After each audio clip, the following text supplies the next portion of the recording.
The annual meeting of the Missouri Realtors is now called to order. While the scope is very narrow, to review and approve the audit report, it's an important requirement of our bylaws to be sure members, in addition to directors, have the opportunity to review this information. After completing that business, we'll immediately move on to the annual award presentation and Leadership Academy graduation. But first, I would like to ask that Missouri Realtors Director of Forms and Professional Standards, Tracy Yost, come forward to lead us in the Pledge of Allegiance. Where is the flag? Would you please stand with me so we can recite the pledge? I pledge allegiance to the flag of the United States of America and to the republic for which it stands, one nation, under God, indivisible, with liberty and justice for all. Thank you. Thank you. All right. Since this meeting is being done in a hybrid format and to expedite the process of approving the action items noted, as chair, I will be handling these items via unanimous consent. This means if there are no objections to the motions after I read them, they are approved. With that, the first item of business is the approval of the agenda as provided. If there are no objections, the agenda is approved as provided. Or as provided is approved, whatever. You've received, same difference, just in a different order, guys. All right. You've received the minutes from the September 25th, 2024 annual meeting electronically via the Fall Business Conference schedule page, meeting materials. Are there any additions or corrections to the minutes? If there are no objections, the minutes are approved as presented. I now call upon President-elect Brian Jarrett for the approval of the 2024 audit report. Ignore the photo.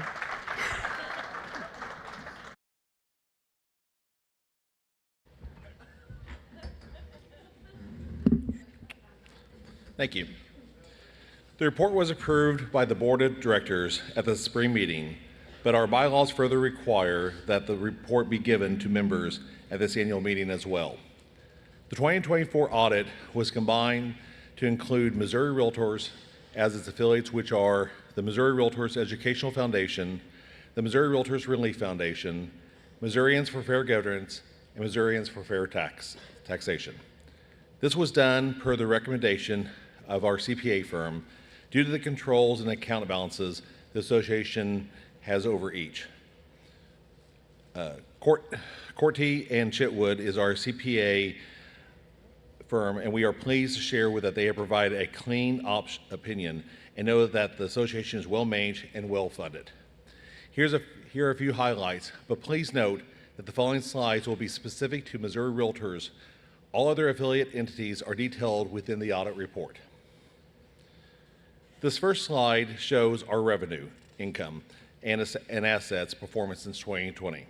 Most notably, current assets reached $16.1 million by the end of 2024. The dark purple bar furthest to the right, which ensures that we had more than enough to cover our current liabilities, which were at $3.6 million, majority tied to deferred revenue. And for clarity, the current liabilities include anything owed within 12 months, and current assets are those that could easily be converted to cash and cover those current liabilities. Looking at our net assets, which include current and long-term assets, they increase by more than $1 million compared to 2023, largely due to the gains in our investments and the savings and expenses are related to salaries, payroll, taxes, and benefits through some open positions through last year. Of the nearly 17 million net assets shown here, roughly 15 million represent various reserve and fiduciary account balances, with the other 1 million being used for unrestricted net assets. Next slide, Ingrid.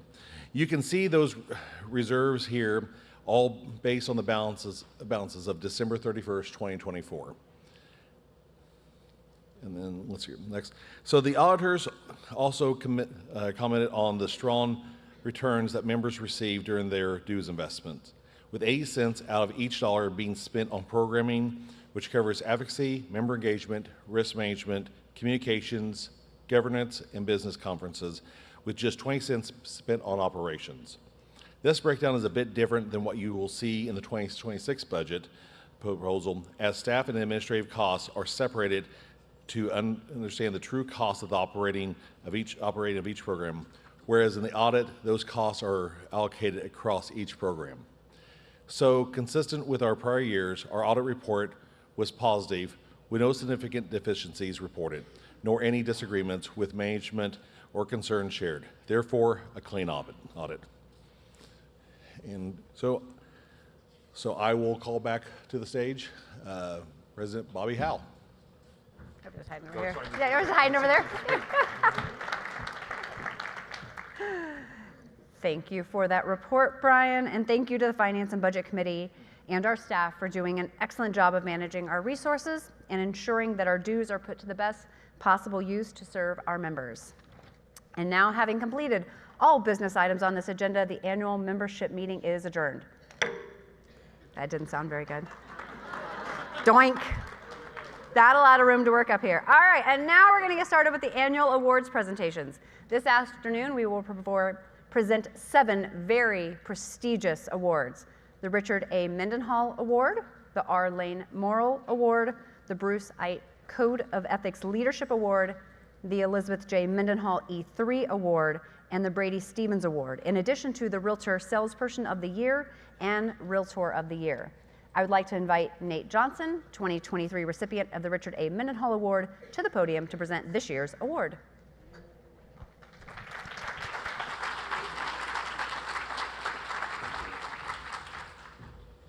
Thank you, Bobby. Good afternoon, everyone. Good afternoon, everyone. All right, it is great to see everyone. Welcome to St. Louis. Richard Mendenhall, a past president of Missouri Realtors and the National Association of Realtors, has been a role model for realtors at the local, state, and national levels. And he has been a leader throughout his entire career, and this award recognizes an individual who, through career-long contributions, exemplifies Richard's leadership skills, his commitment to service, and the enthusiastic spirit.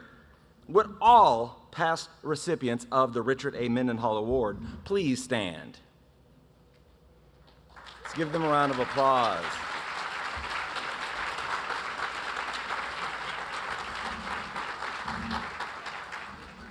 So if you could, please join me in recognizing my friend and a friend to all of us, Bob Bax, as the 2025 recipient of the Richard A. Mendenhall Award.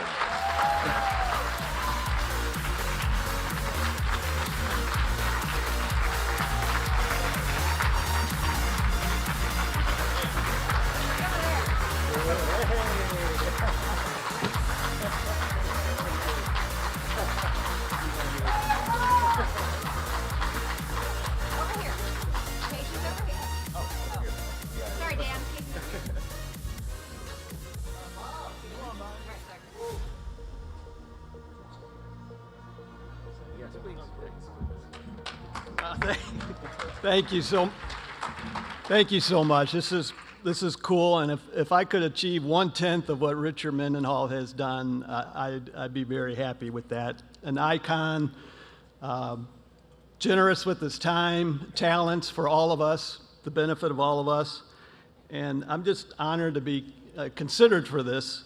And I saw my soon-to-be 90-year-old mom right over here, Joanne Bax. And my brother, my daughter's in town, and my wife, she said, don't say this, but it's her birthday today. Happy birthday, Missy. And then I just want to say, I hope each one of you in here can enjoy the fulfillment and the joy that I've had over the years. It's just been a wonderful ride, and I hope it continues. Thank you very much.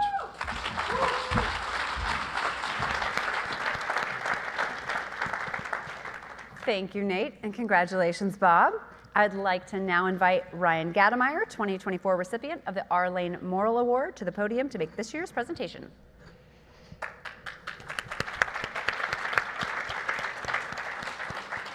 Welcome.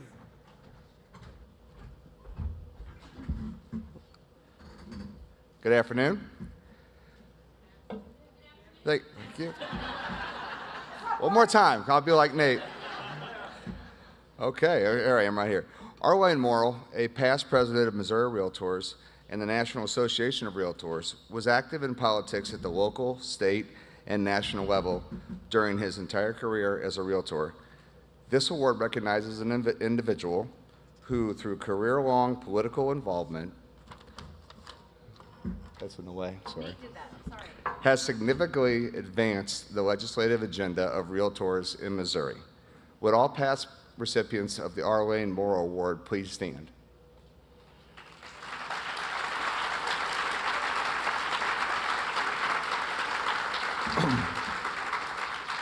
Thank you.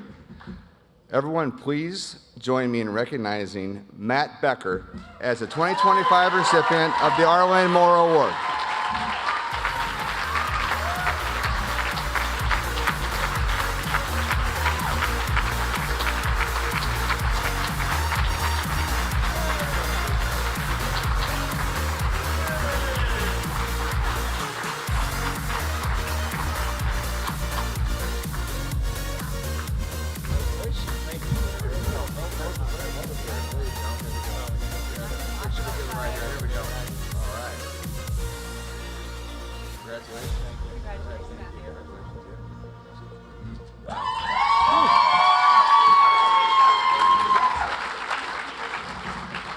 Well, this is pretty amazing. I did not expect this at all. Advocacy is my passion, and I never had the privilege to know Arlene Morrill, and so this means a lot to me. I had the opportunity to walk the streets of D.C. With Brent Seger at one of our NAR meetings, and Brent told story after story about Arlene Morrill. And so this means the world to me. Thank you guys so much. Appreciate it.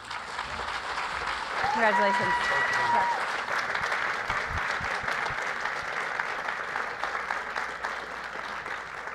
Thank you, Ryan, and congratulations, Matthew.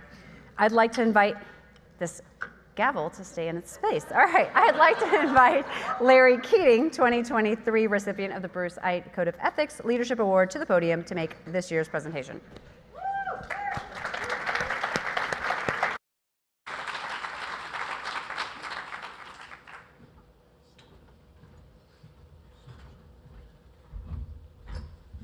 Okay, I'll tell you, it is an honor to give this particular award because Bruce Ite's one of the best friends I had. I was probably one of the people that talked him into running for president, and he's just an icon for me. Bruce Ite, past president of Missouri Realtors, as well as National Association of Realtors Distinguished Service Award recipient, has been a role model as a realtor, leader at the local, state, and national level during his entire career. This award recognizes an individual who throughout his or her career has been a role model in professionalism and made significant contributions by engaging in activities such as offering advice and counsel on the Code of Ethics or the Code, teaching the Code to other realtors, serving on Grievance and Professional Standards Committee, and embodying the central concepts of honesty, integrity, competence, and fair dealing as outlined in the preamble of the Code. Would all past recipients of the Bruce Ite Award please stand?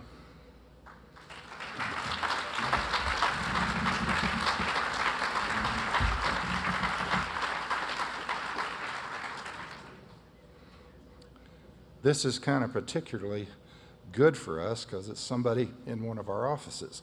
Please join me in recognizing Jamie Thornberry as a 2025 recipient of the Bruce Ite Code of Ethics Award.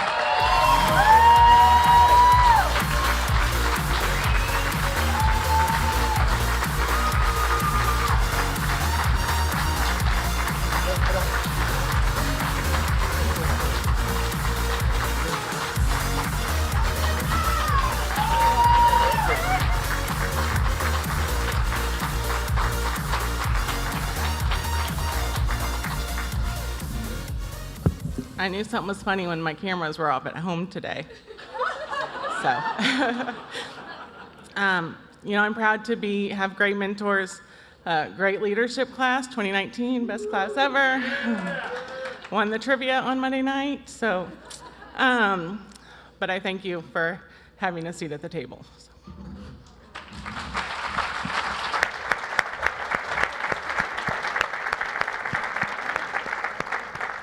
Thank you, Larry, and congratulations, Jamie.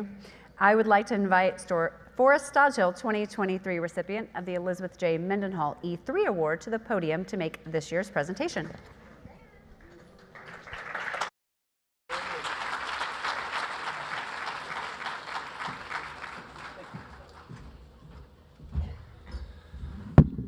Hello, everyone. The Elizabeth J. Mendenhall E3 Award is given to a member who has inspired others throughout their career-long involvement at the local, state, and national level. Defined by their energy, empowerment, and experience, E3, this award recognizes a realtor who showcases innovation, dedication, and forward thinking in every aspect of their career. Would all past recipients of the Elizabeth J. Mendenhall E3 Award please stand?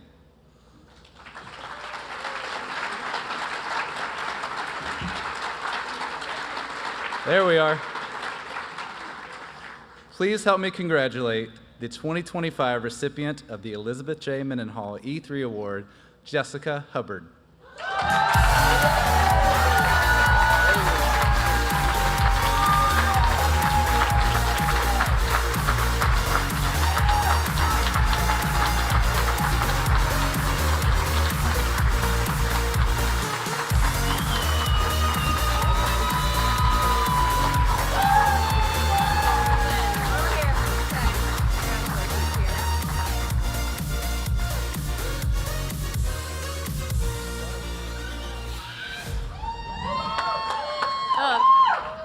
Thank you, guys. I don't know if energy is normally what describes me. That's usually the other Hubbard, but I appreciate this a lot. And I appreciate everybody who's been with me on this journey, including OGAR and my 2017 Leadership Academy and the other Hubbard in the room. So thank you.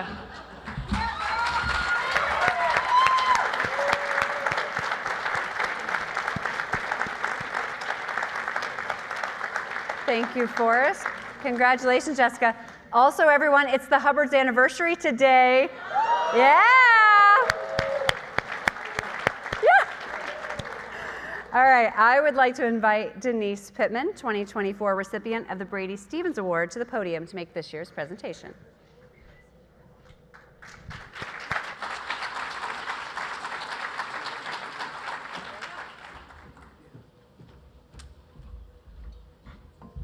Good afternoon, everybody. Good afternoon. They finally got it.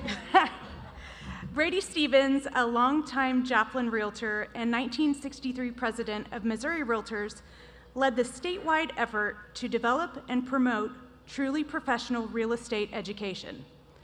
He believed that members who promoted professionalism in their real estate practice and devoted themselves to ongoing professional development should receive special recognition.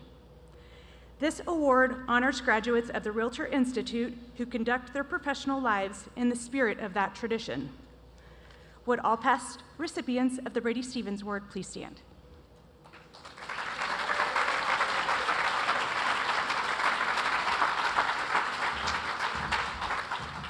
Now, please join me in recognizing a dear friend and the 2025 recipient of the Brady Stevens Award, Shauna Nooner.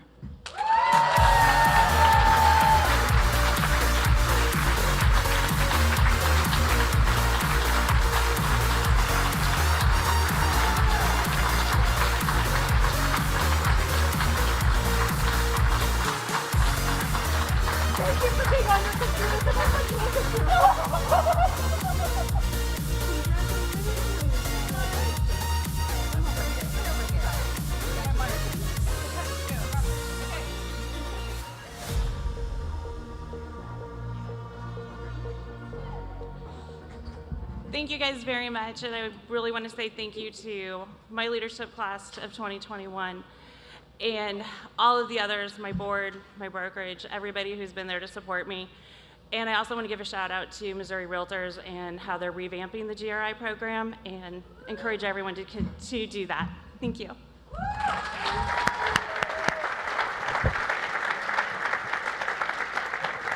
Thank you, Denise, and congratulations, Shauna. It's now time for two very special annual awards. Would Jerry Moore, 2023 recipient of the Missouri Realtors Salesperson of the Year Award, please come to the podium?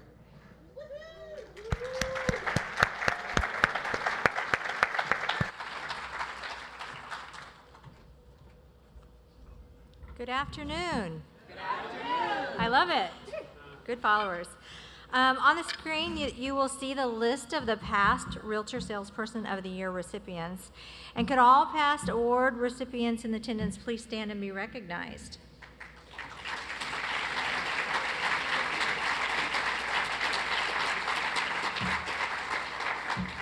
And I want to thank you for the honor to be able to stand here at the podium.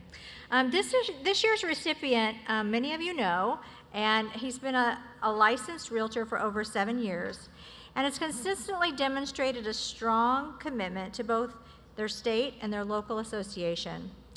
And throughout their career, they've earned multiple professional designations and certifications, including the ABR, the C2EX, and At Home with Diversity. A dedicated leader, this member has participated in both the Missouri Realtors and the National Association of Realtors Leadership Academies, and served on the executive committee. Their involvement spans a wide range of committees and leadership roles at both the local and state levels, and they currently serve as a director on their local board.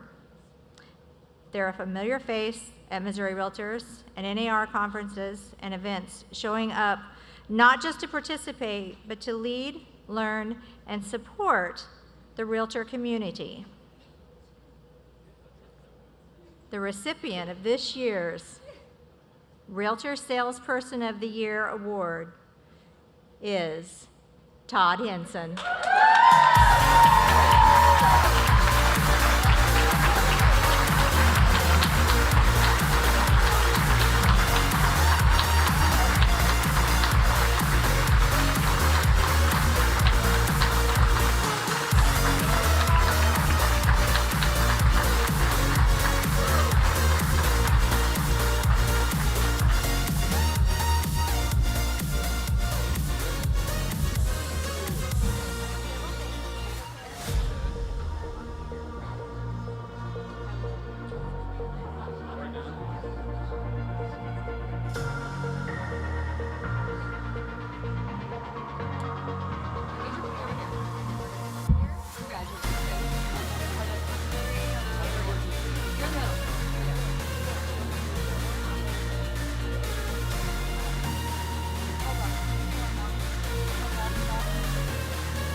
I'm not going to give a speech. All my friends and family are here. Thank you, everybody who has supported me, and this is completely unexpected. Thank you. Oh, my goodness. I have some of my NARLA friends here from Wyoming, Illinois, Minnesota, Colorado, everywhere.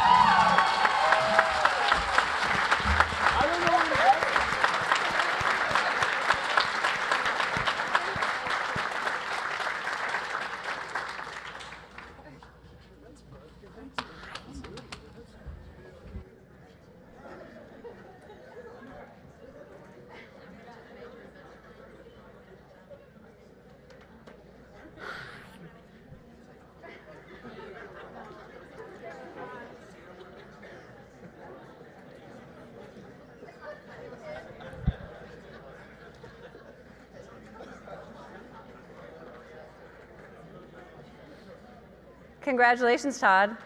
And thank you for bringing some of my friends to town, too. I appreciate that. This is awesome. I love it. Wow. Really?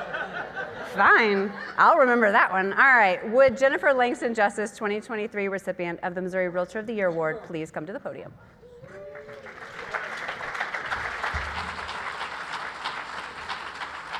Got a lot of stuff up here. Hey, everybody. Woo! All right, on the screen, congratulations, Todd, first of all, and all of your friends and family. That is absolutely awesome. You will see the list of past Realtor of the Year recipients. Could all of the recipients please stand now to be recognized?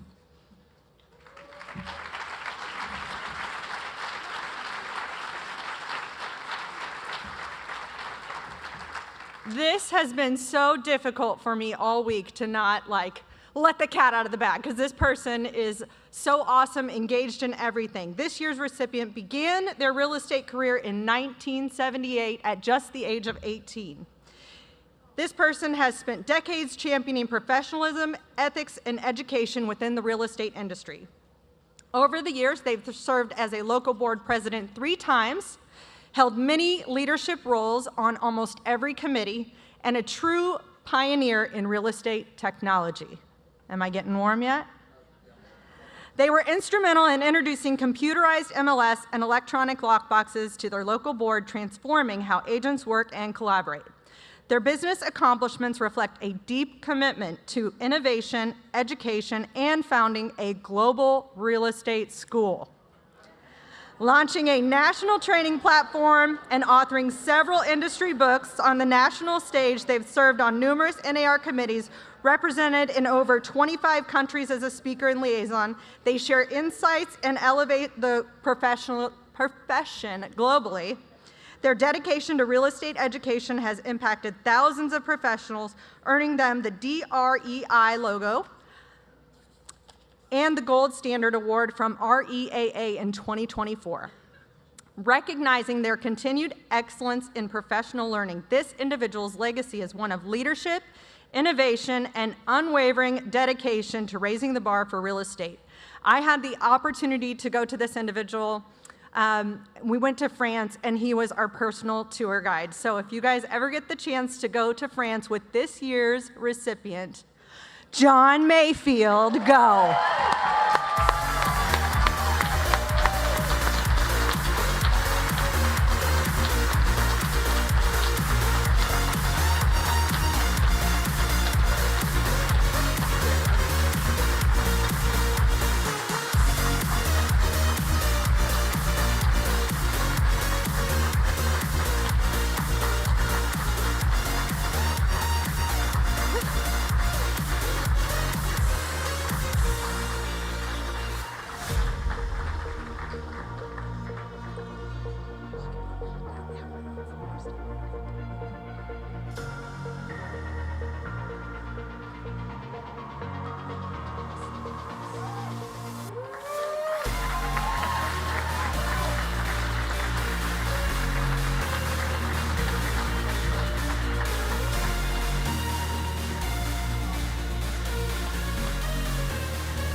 Gosh, thank you so much. I don't know if you're a Seinfeld fan, but Jerry always told George, you got to go out on a high note, so thank you, everybody. No, this means a lot. I mean, when you look at the people who have this award, it's very humbling. What's interesting is, and I didn't realize it till I got here, 47 years ago, I took my pre-licensed real estate school in that gold building here. Literally, Century 21 had a pre-licensed real estate school here, and that's where I went. And I thought, gosh, I never thought sitting there that I would be over here 47 years later in a conference. And so it's kind of cool to win this when I was over there learning how to become a real estate agent. But thank you all so much. I'm so honored and appreciative.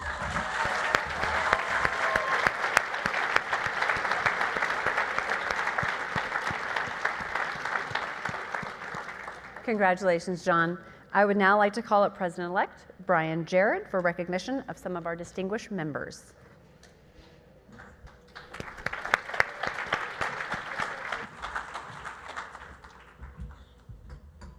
Thank you, Bobby. And congratulations to all of our award recipients. Today, we have the honor of recognizing some of our most distinguished members, members who have earned a special category of membership called Realtor Emeritus. A Realtor Emeritus member is a Realtor member who has held membership in the National Association of Realtors for a continuous period of 40 years and who's designated Realtor Emeritus by the Board of Directors of the National Association of Realtors. Would all Realtor Emeritus members with us today please stand?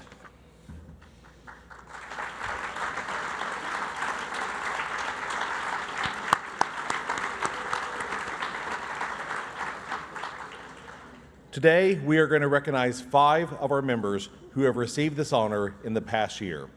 As their names are displayed on the screen, we'd ask that this individual would stand to be recognized. The most recent Realtor Emeritus members are David Fuch, St. Louis Realtors, Susan Menendorf, St. Louis Realtors, and Joyce Thomas, South Central Board of Realtors.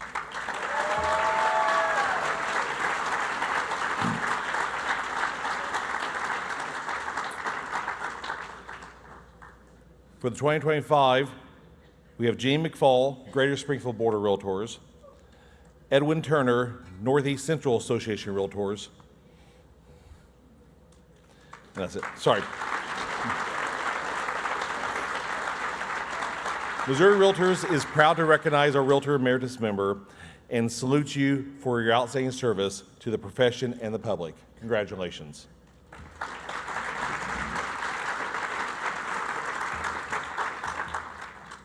Now to recognize the 2024 Honor Society. The primary purpose of the Honor Society is to recognize and reward high professional achievement of members who seek excellence through education and would voluntarily contribute their time and skills to board and association leadership. The people who bring credit to the real estate industry statewide deserve this special recognition of their peers. The Missouri Realtors Honor Society is designated to bring them that resignation. Ugh, can't talk today. One of those days. Congratulations to the members on your screen. And you can see there's a lot on there too, so if you're with us today, please stand to be recognized.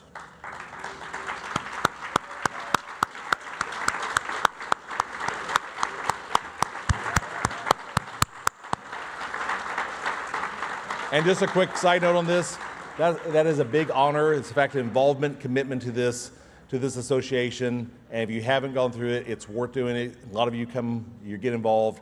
If you haven't earned it, do it, apply for it. It's a phenomenal award. Thank you.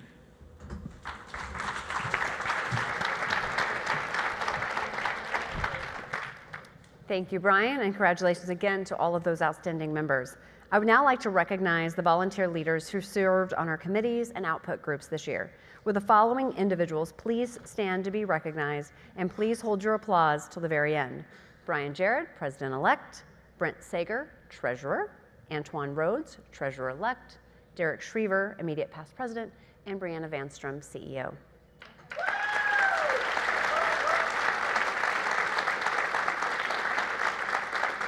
I would now like to invite the remainder of the executive committee to stand, which means those initial leadership team members, you got to stand back up too. Cool. Executive committee.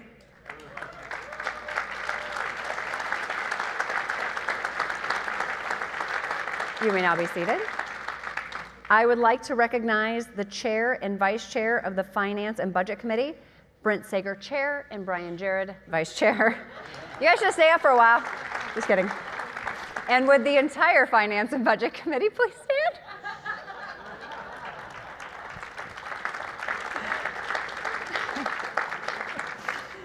I would now like to recognize the chair and vice chair of the Strategic Planning Committee, Tammy Cheryl Short as chair and Dan Hartman as vice chair. And would the entire Strat Planning Committee stand? There you're back. I would now like to recognize the chair and vice chair of the Diversity and Inclusion Committee, John Holsizer, chair, and Dan Stoner, vice chair. And would the entire committee please stand? I would now like to recognize the chair and vice chair of the Bylaws and Policy Committee, Chris Martin as chair and Jessica Hubbard as vice chair. And would the entire committee please stand?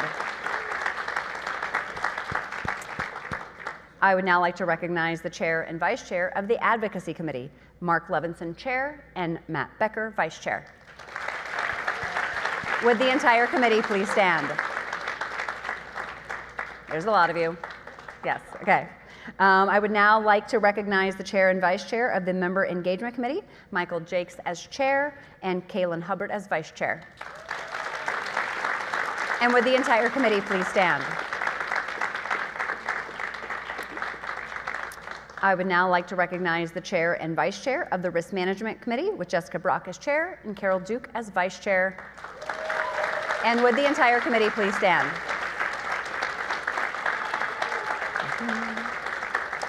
I would now like to recognize the 2025 Output Group chairs and vice chairs. Their names will be listed on the screen. Would all Output Group chairs and vice chairs please stand?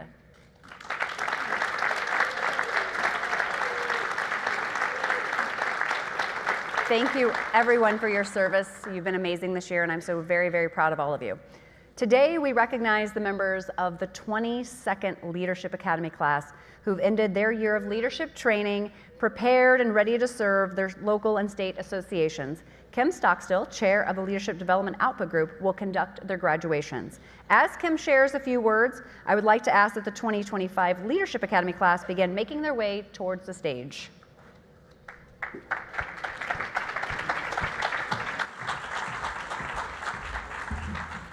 Thank you, Bobby, and happy Wednesday. It is Wednesday, right? Okay, there is no way to describe how pleased we are with the success of Leadership Academy. We continue to see Leadership Academy alumni serving on committees and chairing and vice chairing many of them. Some volunteer for work groups and task forces, and many others serve as local board and association officers and committee chairs. We are accomplishing what the crafters of this program set out to do: develop strong and prepared leaders for the Realtor organization. Will all leadership alumni who are here today please stand to be recognized?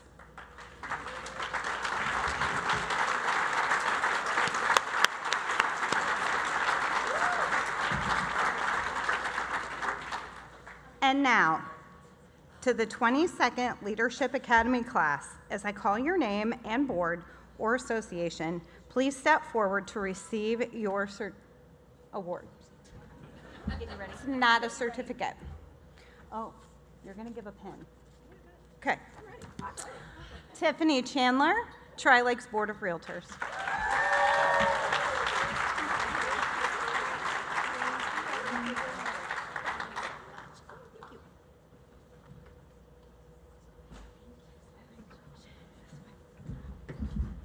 Kylie Evans, Columbia Board of Realtors.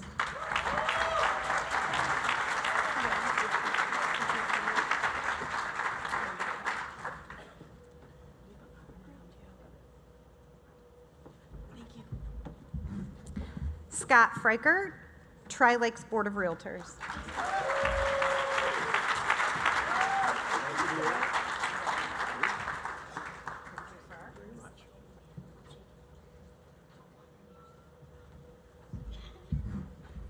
Ethan Ives, Greater Springfield Board of Realtors.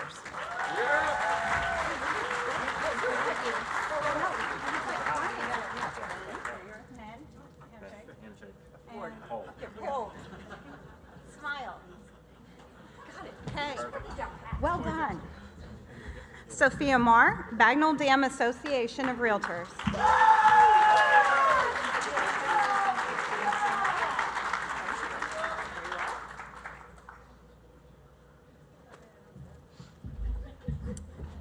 Dave Peterson, Jefferson City Area Board of Realtors.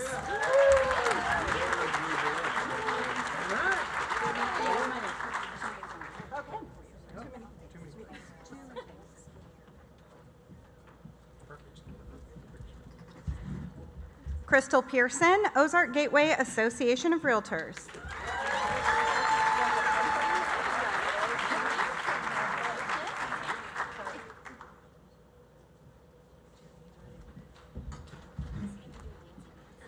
Jeremy Ritchie, Ozark Gateway Association of Realtors.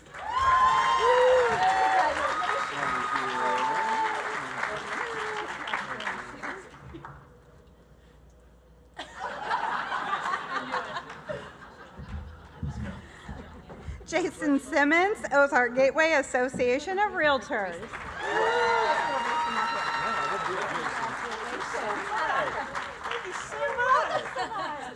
Good job. Pam Steele, Kansas City Regional Association of Realtors.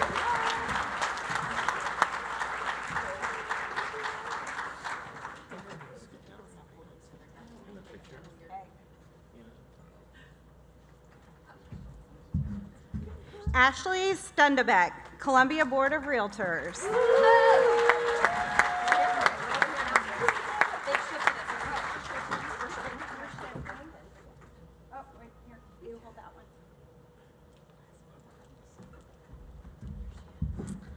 And Sam Wingo, Ozark Gateway Association of Realtors.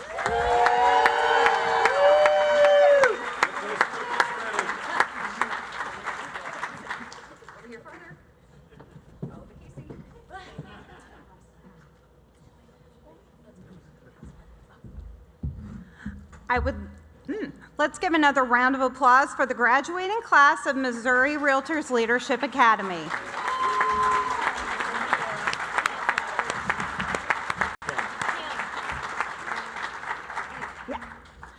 Kara Harmon, I'm going off script. Where are you at, my friend? Come on up. It's like not up there.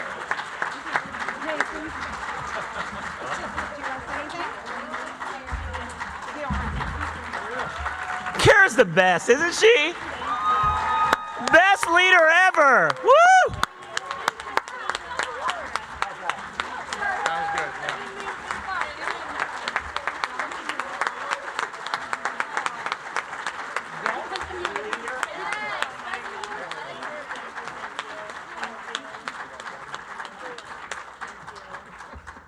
Did you want a group photo now or later?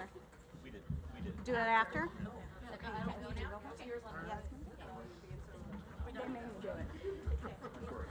I would now like to welcome and recognize the 2026 Leadership Academy class.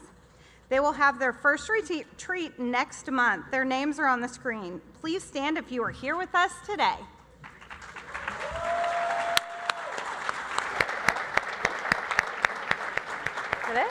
You're welcome. All right. Thank you, Kim, and congratulations to the 2025 Leadership Academy class for a job well done. Greatest class ever!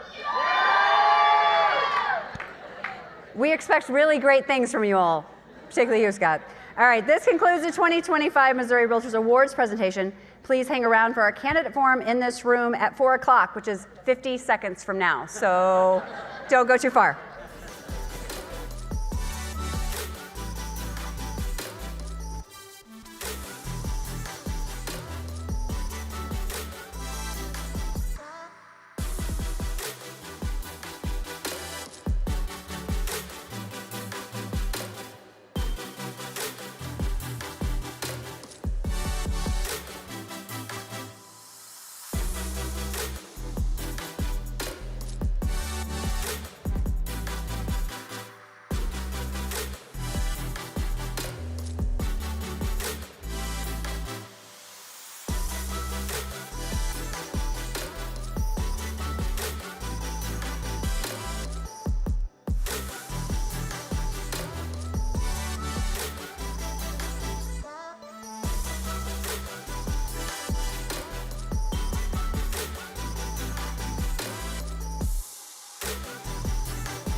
Can we go ahead and get seated, please?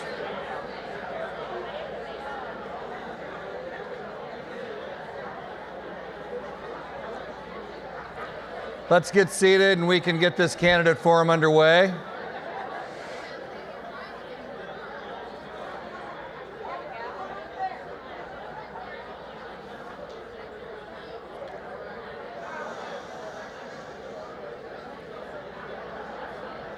Ladies and gentlemen,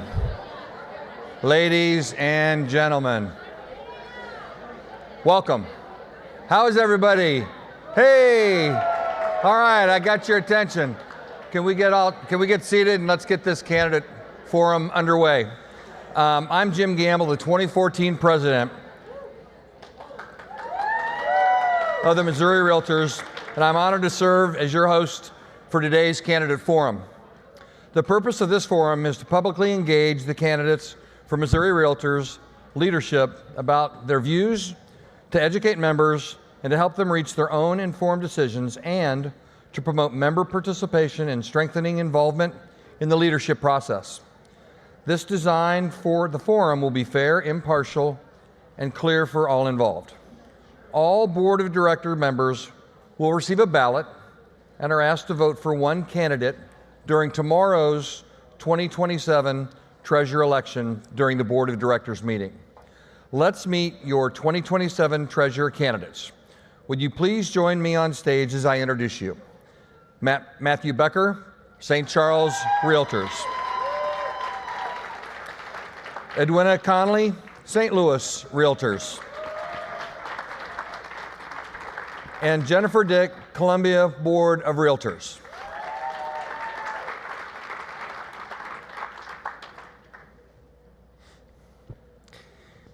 Each candidate will be given 90 seconds to make an opening statement. Proceeding in alphabetical order by name, Matthew will go first, then Edwina, followed by Jennifer. That 90 seconds right here, Jesse's going to be the person that I hope you'll pay attention to as the clock ticks. Who? Excuse me? Who is? You talking to me? Thank you.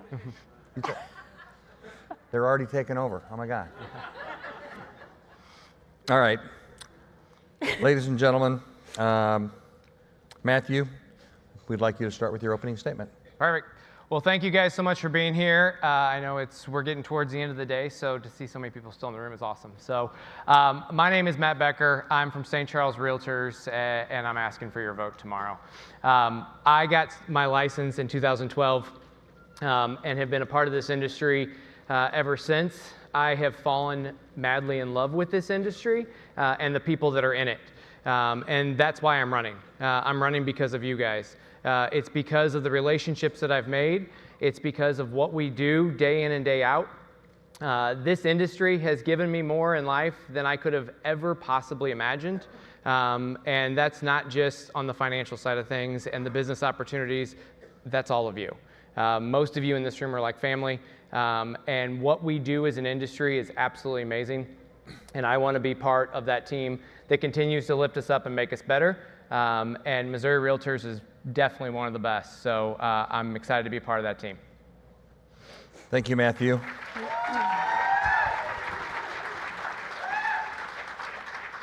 Edwina? Thank you very much. Appreciate the opportunity. First of all, I want to say thank you for the low chairs. You do not know how important that is for people with short legs. So it makes you a little bit more comfortable, so thank you very much.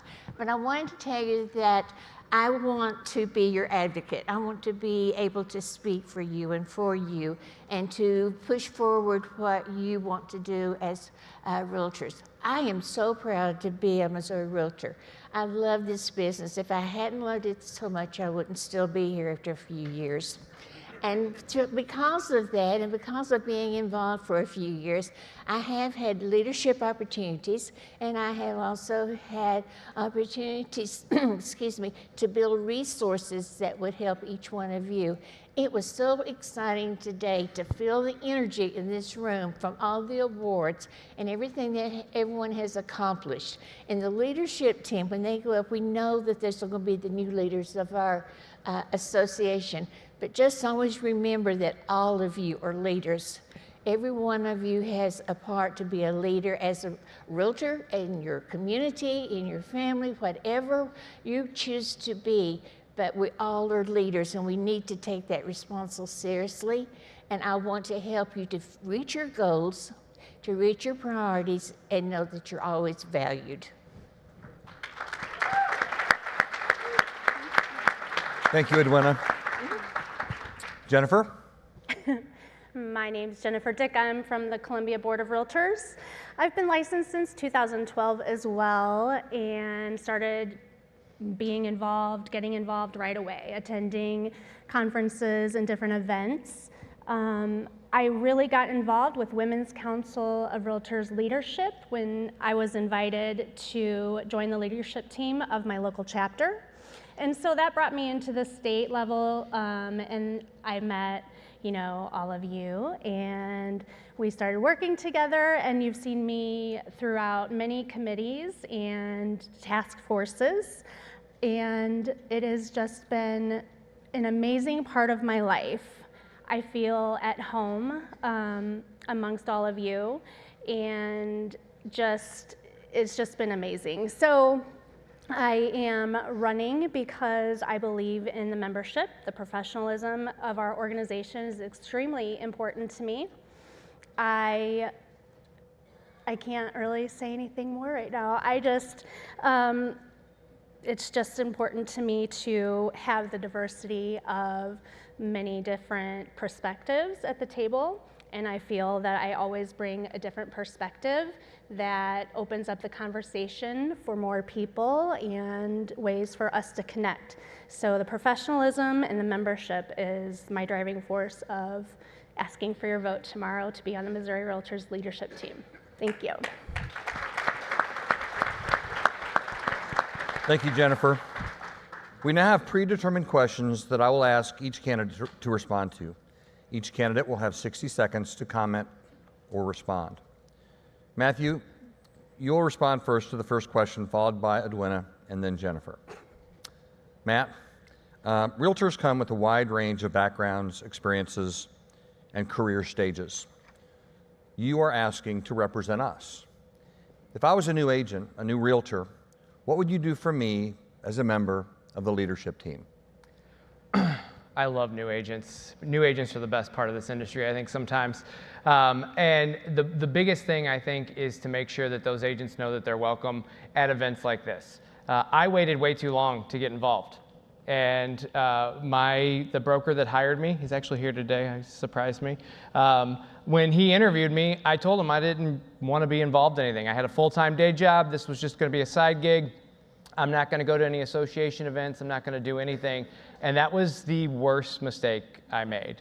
And he continued to push, and would always turn us in for different things. But it was one of those things where new agents need to know the value up front, because otherwise they flounder for a couple years and then they find their way out of the industry. And if we don't embrace them from the beginning, we lose them. And so that's what we have to do. We have to make sure that we embrace those agents from the beginning, show them the value of our association up front and early on so that they stay with us. Thank you. Same question. Edwina? Same question, okay. The first thing I would want to do is to welcome them. And I think we have to spread our arms wide open and say you're joining a profession that will be more rewarding than you have any idea. Your whole life is going to make a big change for what you will accomplish and for what you will enjoy. And I would want to stress the importance of being educated.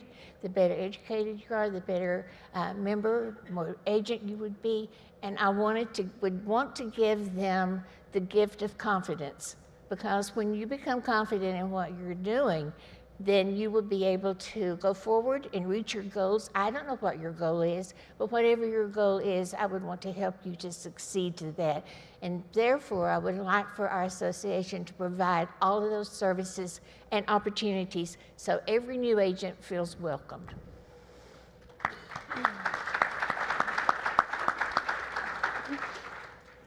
I'm going to echo what my colleagues here have said. The membership, making people feel welcome to the organization, but also our profession. We need to reach the people that aren't in this room, that aren't very involved. Let them know that we have resources to help them in their business.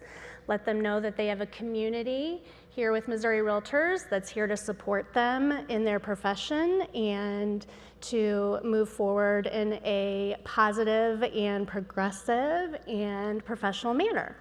So just really offering the support, making sure the resources are available. There's so many resources that I, even going through Leadership Academy, didn't know all of the resources until we had a special day. So a special day going to talk about those things. So it's just extremely important that our membership really does know all of the tools that we provide to them, because there are many amazing tools that Missouri Realtors provides. Thank you. To the next question, Jennifer, you'll start, and then we'll come back this way. Okay. Can you give us an example of a time when you served in a leadership role, perhaps locally, where events required you to step up and guide the group in a new direction? I have a few situations I can describe, but I'm going to choose one that is at the heart of Missouri Realtors, and that is what's going on in our association, the business of our association. I have been privileged, I've had the honor to serve on the executive committee over the past couple years, as well as the organizational assessment task force, which I know I didn't name that correctly, but you all know what I mean. So there's been a lot of chatter, a lot of discussion around the things that happened in that organizational assessment. And there's a little bit of change that we are recommending to our membership to embrace, to think about, to embrace, to talk about, to offer solutions if you think something would be better than what is being proposed currently. I've had several members of our organization come up and talk to me about that. Thank you. Edwina? I can't say that it happened just all of a sudden, but I think that it's gradually I gained confidence into how I could make decisions. And when I'm sitting in a meeting or a decision-making committee, such as executive meeting or the finance, and I have a difference of opinion on something I think that would benefit the members, I now have that confidence to speak up and say, this is the way I feel about it. It may not be the most correct way, but now I have the confidence at least to express and to think that this is something it would be beneficial for our members. I would like for you to at least consider what I have to say. Thank you. Matt? So my example is back in 2020, I had been a major investor for only about a year, and we were struggling to hit goal on year of COVID. And I had never been involved at the association in planning or organizing any of the RPAC events that we did. And we had this huge deficit that we needed to hit, and we weren't allowed to meet. We couldn't go anywhere, we couldn't do anything. And so I had got with staff and our leadership, and I said, can I take it over and put something together, a little small event, so that we can try to hit goal? And I had no idea what I was doing, but I know I had this huge passion for advocacy, and I was not about to let our goals be missed. I was able to get about 20 people together at the only place in St. Charles County that would let us all meet, and we raised $15,000 between 20 people in one night. And that kind of motivated me and stepped me up in that leadership role. So that's one of my examples. Great. Thank you, Matt.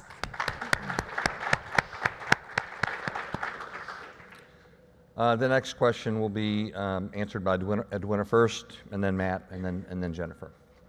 This is a two-part question. What is the toughest decision you've had to make in the past year, and why was it so tough? I'm going to take that as a professional decision that I had to make, because I've had to make some personal decisions that affected my life completely. But professionally, I came to the conclusion that when you've made plans all your life to do something important, to have an influence on other people's lives, and to always support other people when they wanted to be leaders. And so now you should do it too. That you should now step up and take that responsibility. It's a huge responsibility to accept that. And I think that was really a turning point, that I now have the time and the ability to do that. And I just feel so comfortable in what my choice was, and that I'm happy with that decision.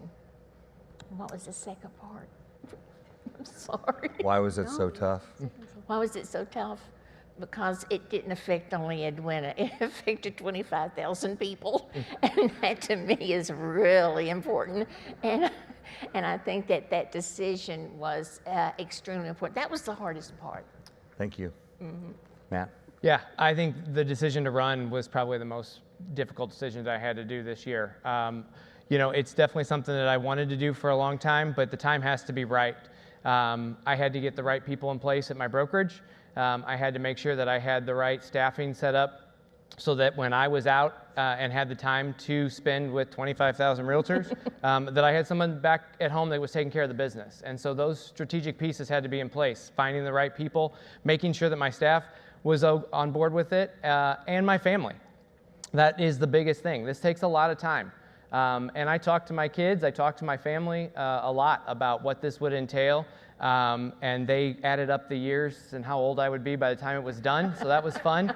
And Grant said, well, I'll almost be out of high school. I said, yeah, thank you so much for that. But it was the right time. And so definitely one of the biggest decisions, and I do not take it lightly by any means. Thank you. Jennifer? So this is a personal story, and it's not always fun to share, but my business partner, when I started remodeling properties to flip for affordable housing for more consumers, my business partner was murdered at the beginning of 2024, and his family asked me to take over as the financial decision maker of the estate as they were liquidating his assets. And so I was integral part of making sure that the estate sold the properties in the best way to make the most money, to pay all the bills, to do those different things. And when you have family members that have ideas of how they'd like to spend the money, you have to be the strong one that says, no, I'm sorry, you can't do that. And I had to do that several times this year. And it's not comfortable, but I'm willing to say the things that aren't comfortable for the right reasons. Thank you.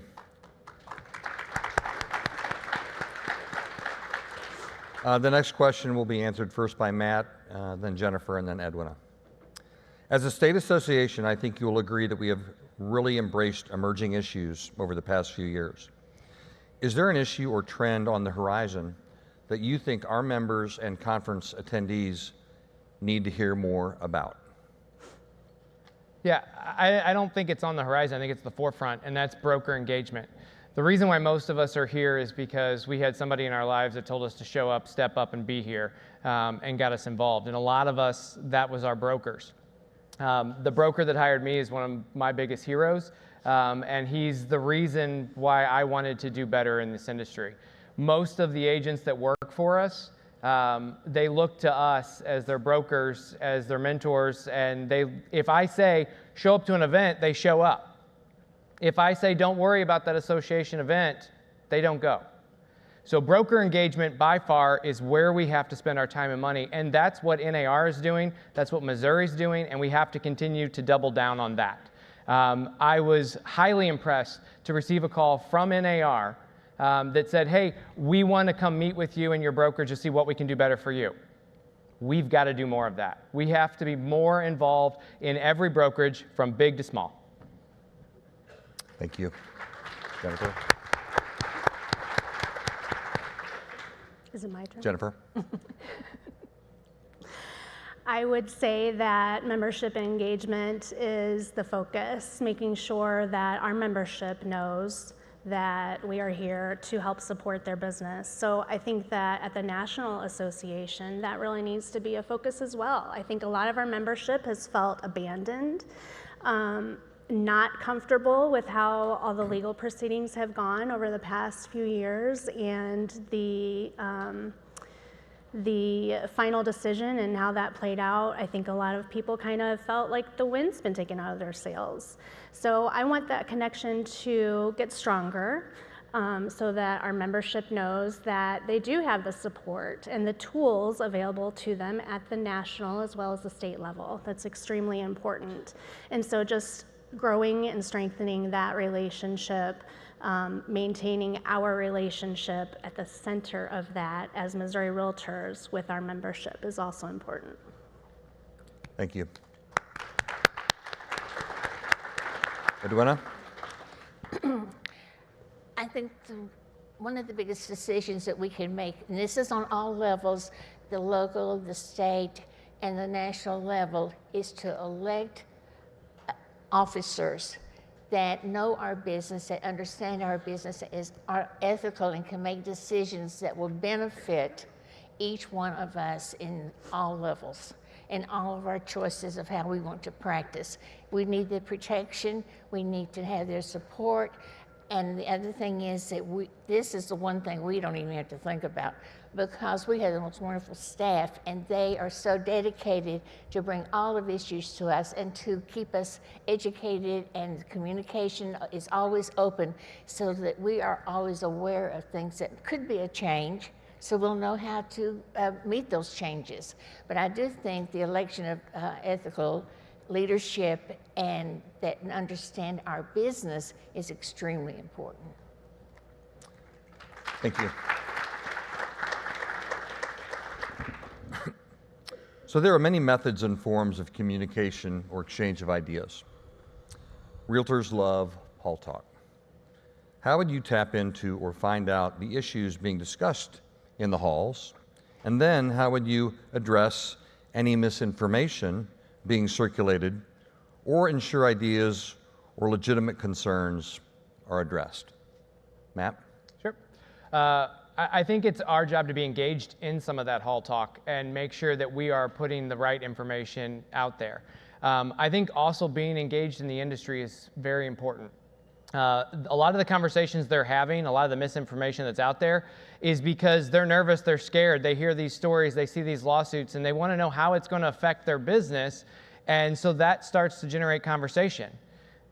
When we're out there selling houses day in and day out, we understand the same things that these guys are dealing with and the fears that they have. I have the same fears. I'm a producing agent. I have a brokerage. If there's a lawsuit or something that's going to affect the agents that are out there in the hall talking, it's affecting me, and it's affecting my agents as well. And so we have to make sure that we're plugged into that hall talk. We're plugged into that, and we are striving to change the rhetoric and the direction of those conversations to make sure it's not misinformation they're getting, it's accurate information. Thank you, Matt. Edwina?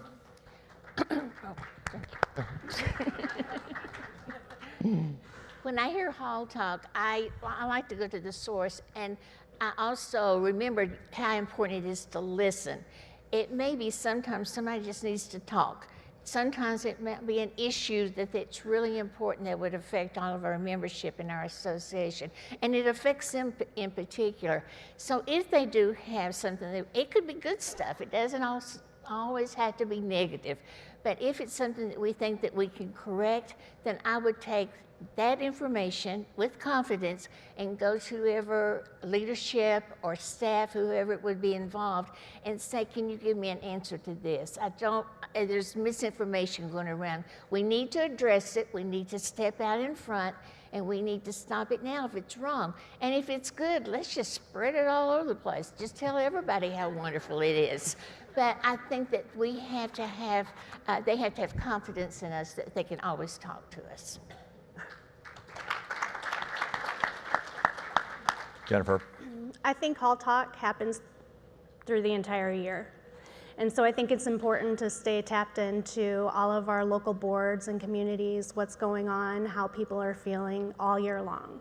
And I think it is very important for us to maintain transparency so that our membership knows what's going on, so that the hall talk is reduced to a minimum when we're here at the conferences.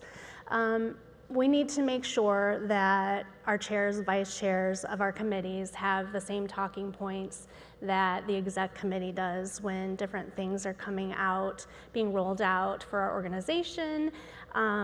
Right now, a perfect example of that is people think the O2 structure is going away. It's not going away. And so just making sure that people have the right information. And that's the same thing that these two have said as well. I agree. Thank you. In closing, each candidate will be given 90 seconds to make a closing statement. And Jennifer, you will start first, followed by Edwina, and then Matt. Jennifer? I was asked to figure out my why when I have been working on my business plan year after year, and I never really could nail it down until the past year or so. I realized that I grew up in St. Louis in a suburban household, what I thought was the perfect family. In fifth grade, in my fifth grade, my parents decided to divorce and my world got flipped upside down. And so the meaning of home for me has been unsettling throughout the years. I haven't really understood what that home feeling was like. Until I came here and I met like-minded individuals who care about our profession, who care about our industry, who care about professionalism and moving our industry forward. And I feel like home here.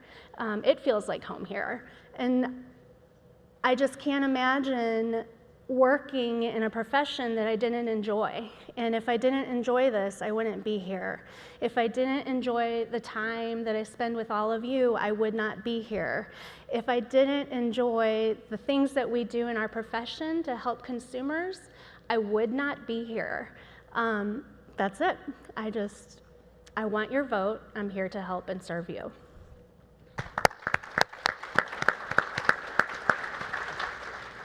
Thank you. Thank you for this opportunity. I will tell you that I never thought I would have the opportunity to be able to represent 25,000 friends, 25,000 people that had the same idea of profession and had the beliefs, like Jennifer says, that we all share. And that just makes me feel so good. I'm so proud to be a Missouri Realtor, and that what that stands for and the opportunities that it gives us. So I'm going to put my glasses on and I want to read one thing. Okay. If your actions create a legacy that inspires others to dream more, learn more, do more, and become more, then you're an excellent leader. I want to be that excellent leader for you.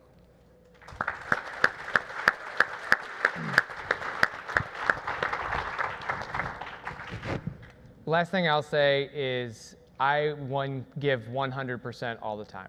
Anybody that knows me knows that when I go in, I go all in, and I'm never going to back down on any fight. My plan is to, if elected, give you guys the best of me, give you the most of me, and always fight for what's best for you. And that's for the entire state. We're fighting for what's best for Missouri Realtors across the state, not just one area, not just one association. Large brokerages, small brokerages, medium-sized brokerages, it all matters. And anybody that knows me will tell you that when I give you 100%, you're getting that. And I can't wait to have that opportunity if you give me your vote tomorrow to represent on the leadership team here, work with our amazing leaders that we had, past leaders, all of our amazing committees, and really take us to the next level, because Missouri Realtors is already absolutely amazing. So the only place we can go is continue to go up, and that's where we're going to head. So I ask for your vote tomorrow, and if I can answer any questions between now and then, by all means, let me know.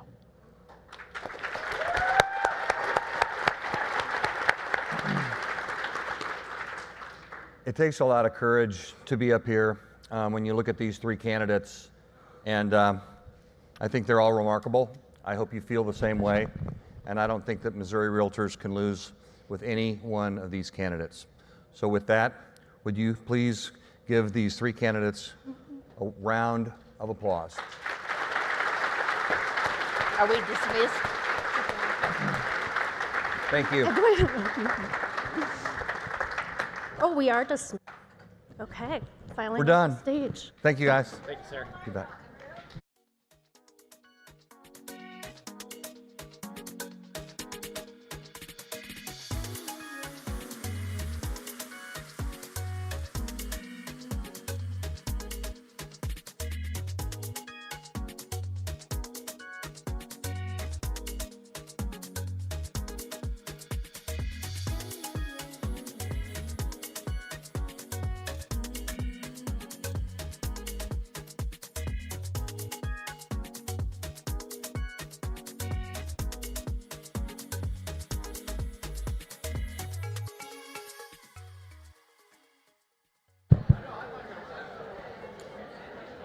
Thank you for attending today.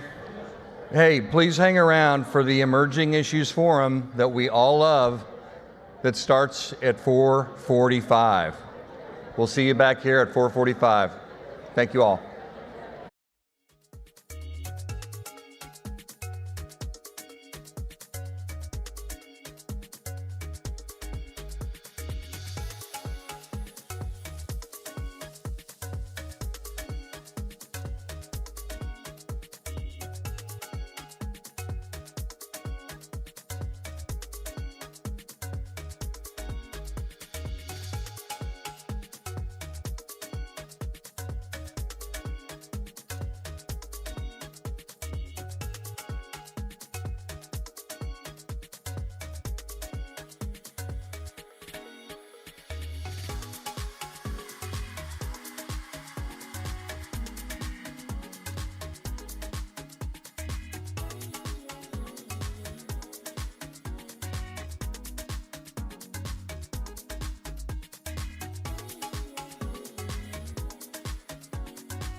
Please welcome your 2025 Strategic Planning Committee Chair, Tammy Cheryl Short.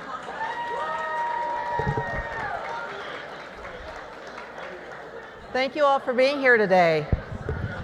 The Emerging Issues Forums are a program of the Strategic Planning Committee, which I have the pleasure of leading this year, along with our Vice Chair, Dan Hartman, and our terrific committee as in the whole.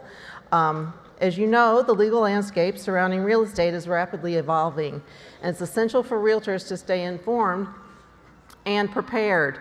Today's session will focus on the litigation that's been making headlines beyond NAR's lawsuit and resulting settlement. Some of them may seem overwhelming, others misleading, but all are important to understand. Our goal today is to break it down, recent legal cases, clarify the laws behind them, and explore how these developments impact our work as real estate professionals. We'll also look ahead to emerging topics that agents should be paying attention to. To guide us through this complex and timely topic, we're thrilled to welcome Trista Kurzidlo, Esquire. Trista brings a unique blend of expertise and engaging delivery. She's a graduate of Washburn University School of Law, where she was a member of the Washburn Law Review Journal. After serving as assistant legal counsel to Kansas Governor Bill Graves, Trista joined the office of the district attorney for the 18th Judicial District of Kansas and as an assistant district attorney assigned to the Consumer Fraud Division. From 2004 to 2010, Trista was the government affairs director and legal counsel for the Wichita Area Association of Realtors and the South Central Kansas MLS in Wichita, Kansas. She now devotes her time to offering excellent educational opportunities, for which I've heard about today from other people in the conference. And her sessions are known for combining the knowledge you expect from an attorney with the sense of humor you wish your attorney had. She has a strong grasp as to the why behind difficult legal topics and delivers the how of risk management in a way that's both accessible and enjoyable. Please join me in welcoming Trista to the stage.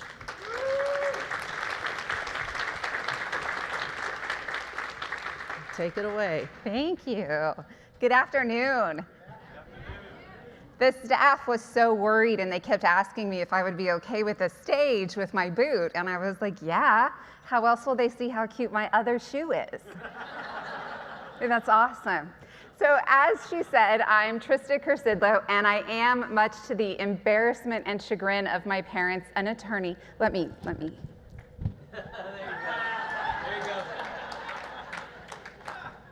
Being an attorney makes me the least educated of their children. And as they repeatedly tell me, I am a doctor who cannot prescribe narcotics, so that was a waste of 7 years. I tell you that because I think we should all, bond over my trauma, and also because I'm not licensed to practice law in Missouri, and so I'm not giving legal guidance. We are just a few hundred close personal friends having a conversation about the law.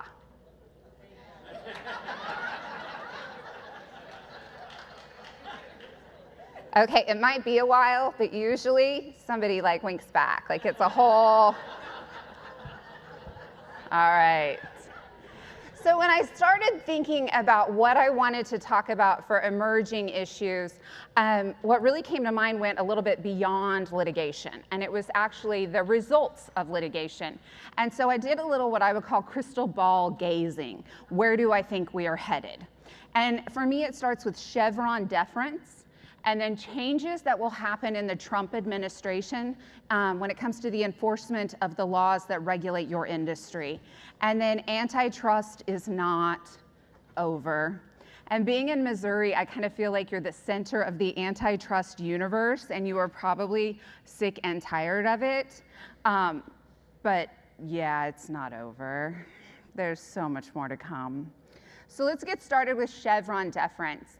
Now, when the Chevron deference decision came down, it was 40 years ago, and what the case basically said is that if Congress adopts a law and it's ambiguous, if it's not clear what it means, then the agency that enforces that law gets to interpret it. They get to issue guidance and kind of, different ways that they're going to enforce it, which also means that they get to embrace and enlarge definitions.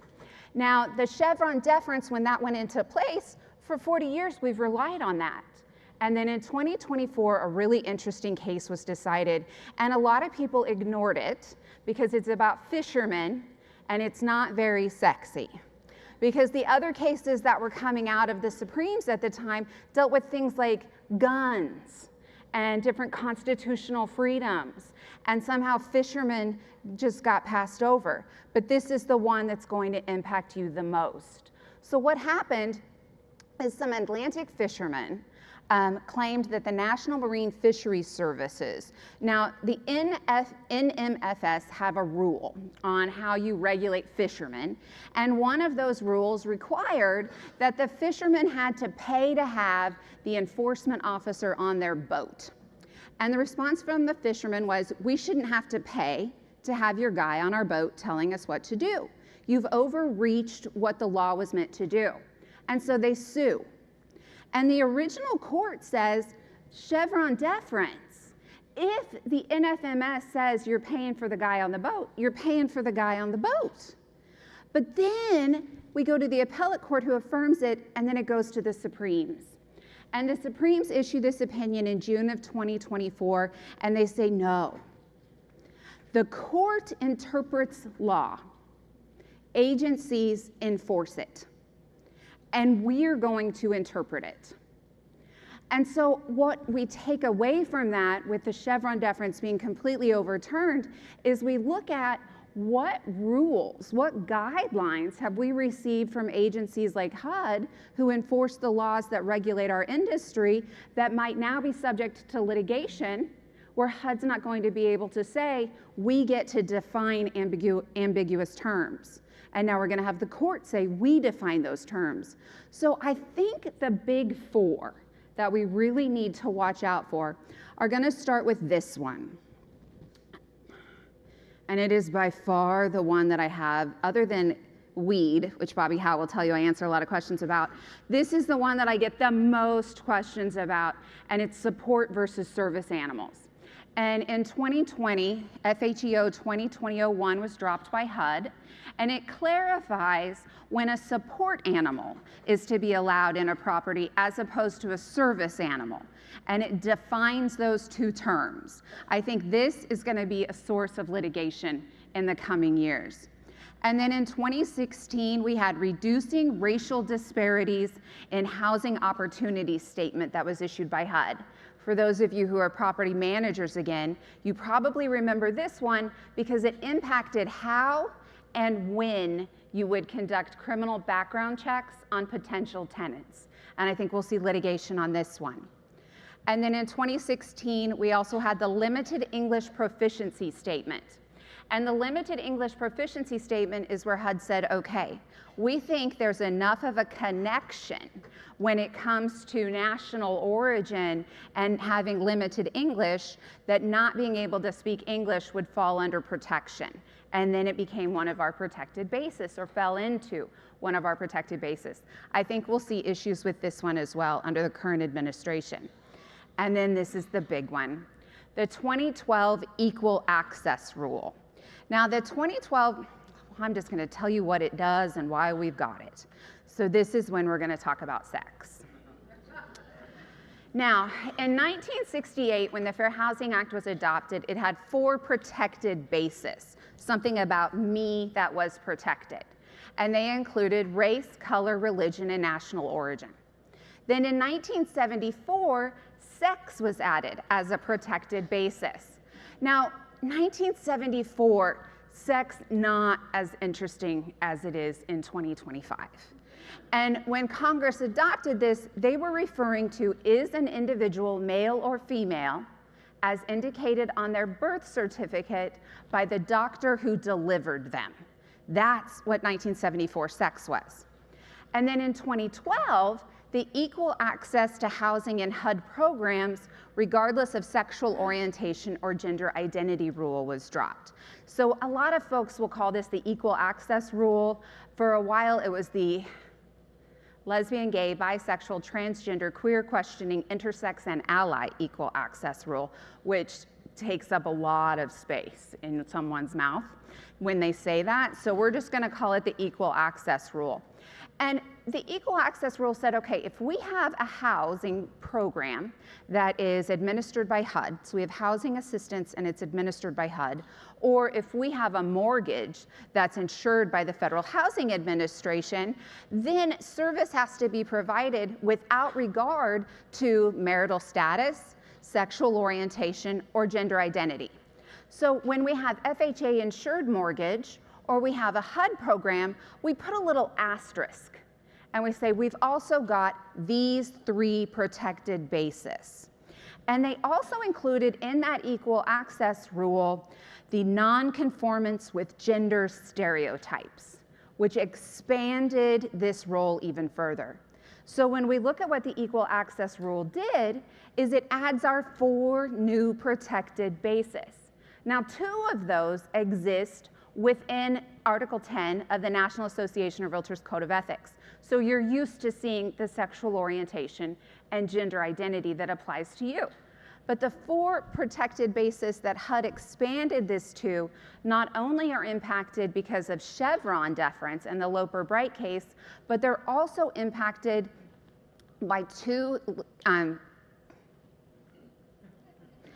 cases and an executive order that was issued by President Trump. So the first one is Bostock versus Clayton County. And this is an employment law case.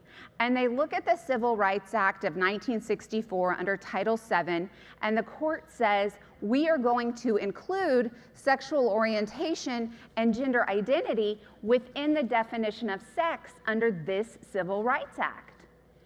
And the response from various agencies, including HUD, was to issue memorandums saying, okay, we now have court guidance, not just us expanding the definition of sex. We now have court guidance saying that it bars discrimination based on sexual orientation and gender identity. But then this case comes along, the Department of Education versus Louisiana. And so this one's issued August of 2024, just a little bit after that Chevron deference case. And in this one, the Supreme Court issues a decision blocking the Department of Education from expanding the definition of sex discrimination under Title IX to include sexual orientation and gender identity. So this means now we have this case in play, so we have conflict. But this one comes from the Supremes. And then we have this guidance that was issued by President Trump. And it's a lot to say, so I'm going to read it. Defending women from gender ideology extremism and restoring biological truth to the federal government. What would we shorten that to? Yeah, it's that. Now, when he issues this executive order in January of this year, he defines what the policy of the United States is going to be when it comes to defining sex. And he dials it back to that 1974, where sex is male or female, they are not changeable. And then it goes further to say that sex is not a synonym for and does not include the concept of gender identity. So the result of this executive order is he directly calls for federal agencies that have adopted rules or that have issued guidance who have said sex now includes sexual orientation and gender identity to repeal that guidance. And so we see that happen in HUD with the equal access rule. And then we also see it happen with the guidance that was issued in 2021 from the Consumer Financial Protection Bureau. They had issued guidance clarifying that discrimination by lenders on the basis of sexual orientation and gender identity was illegal because it fell under the scope of sex. So the big change here is now we have gone back to where we were before 2012.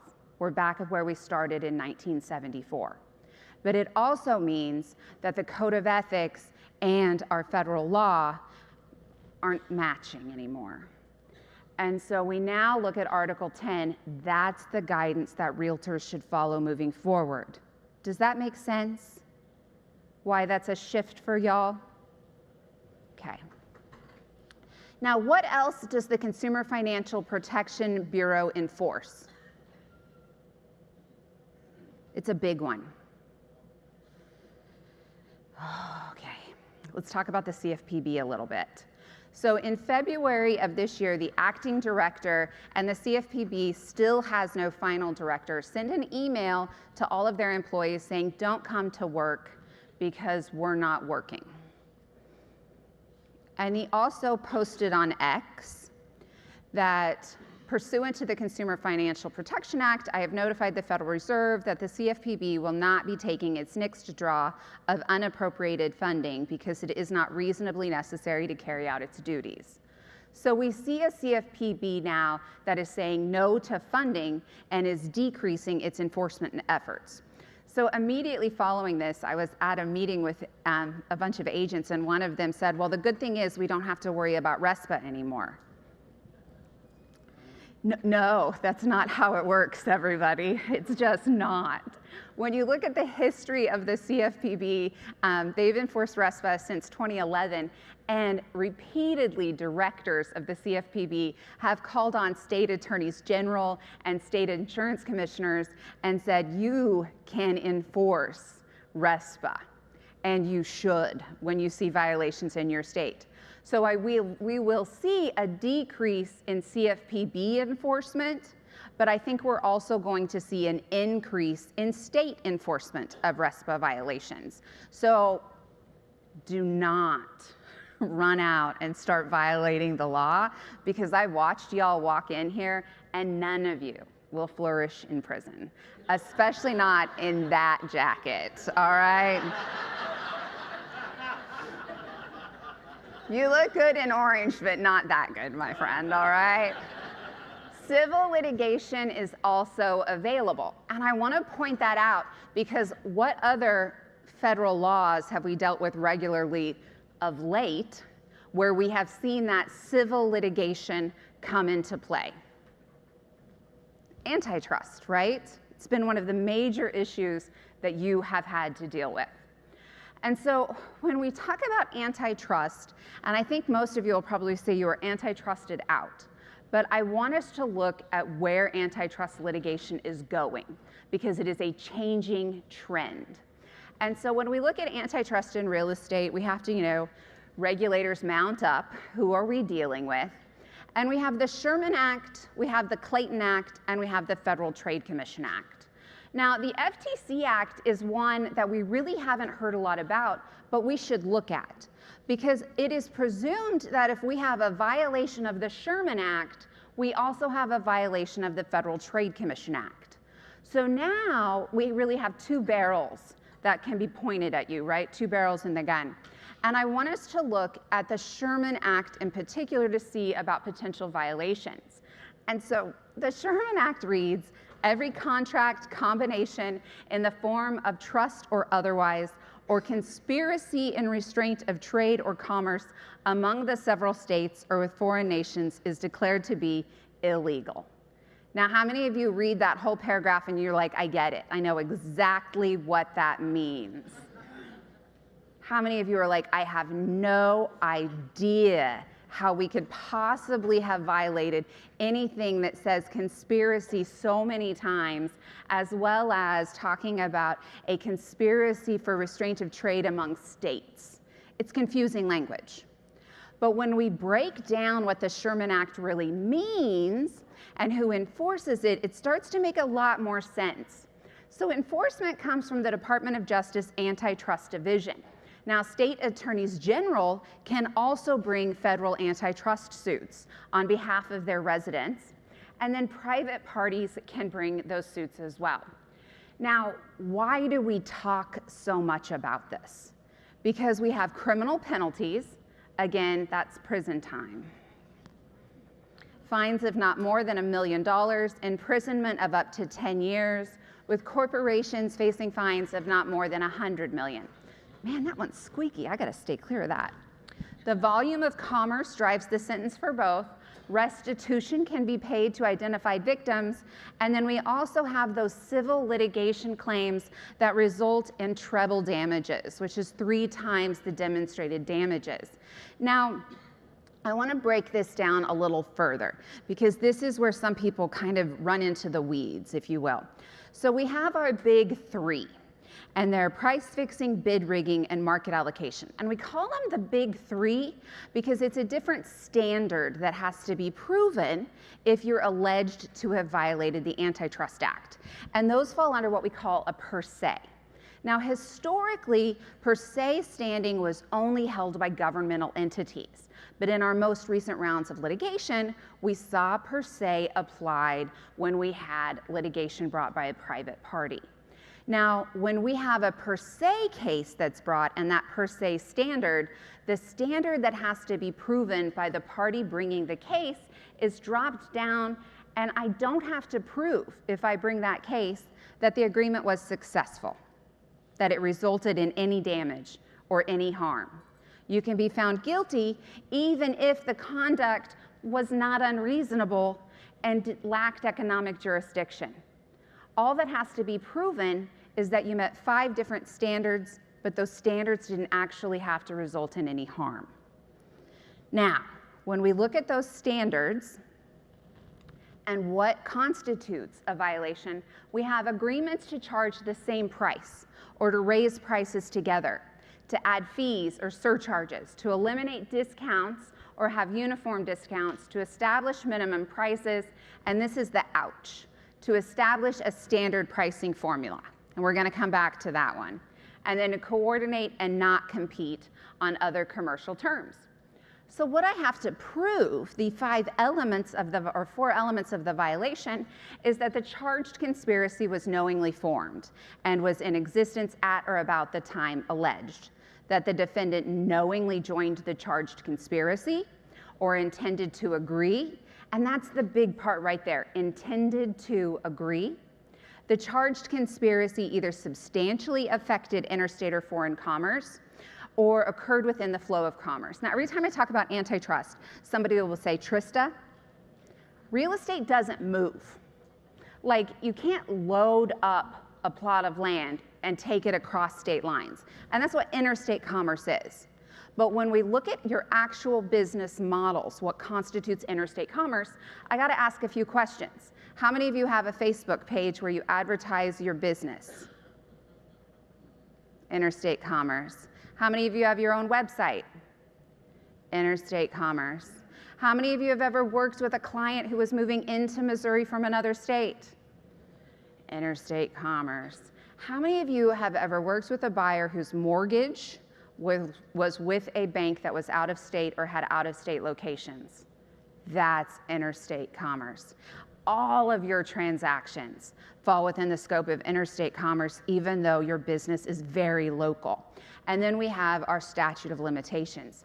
So let's take a look at that big one, that conspiracy. Now, when we look at what constitutes conspiracy, it's a very broad definition. And what it boils down to isn't that you acted. It isn't that anyone took action, it's that you agreed. Now, can you silently agree? Is not saying something is wrong with a proposal going to be taken as that agreement? Potentially. Knowingly joined falls under mere knowledge of the conspiracy, doesn't actually make you part of the conspiracy, but you have to be able to defend that none of your actions were based on the information that was part of that conspiracy. Now, I want us to look at this from a different perspective, okay? So let's, everybody take off your real estate hats, all right? You're not real estate agents. All right, now, okay, your name? Nate, because we know Nate Johnson. We actually know each other. Okay, so Nate, you're gonna stay a realtor, okay? You're a realtor. And fall jacket guy, Jared, okay? You are also a realtor, okay? Now, Nate, you have an awesome listing. And Jared, you have somebody who wants to buy that listing. So your potential buyer has written a contract, but your buyer is old school and they want to sign a piece of paper with a pen. And you are going to have this written document. And they want you to deliver that to Nate, all right? Now, Nate, your listing has a deadline. Offers have to be submitted by 5, okay? Deadline in place. But the night that Jared has his offer to submit to you, there's a horrible snowstorm. It's awful, all right? And Jared just goes through that snowstorm to deliver that written offer, that contract.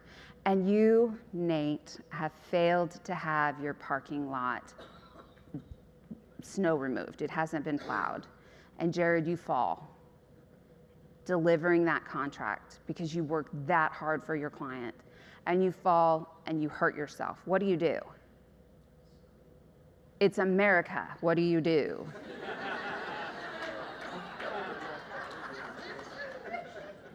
You sue, all right? It is not Canada. You sue, all right?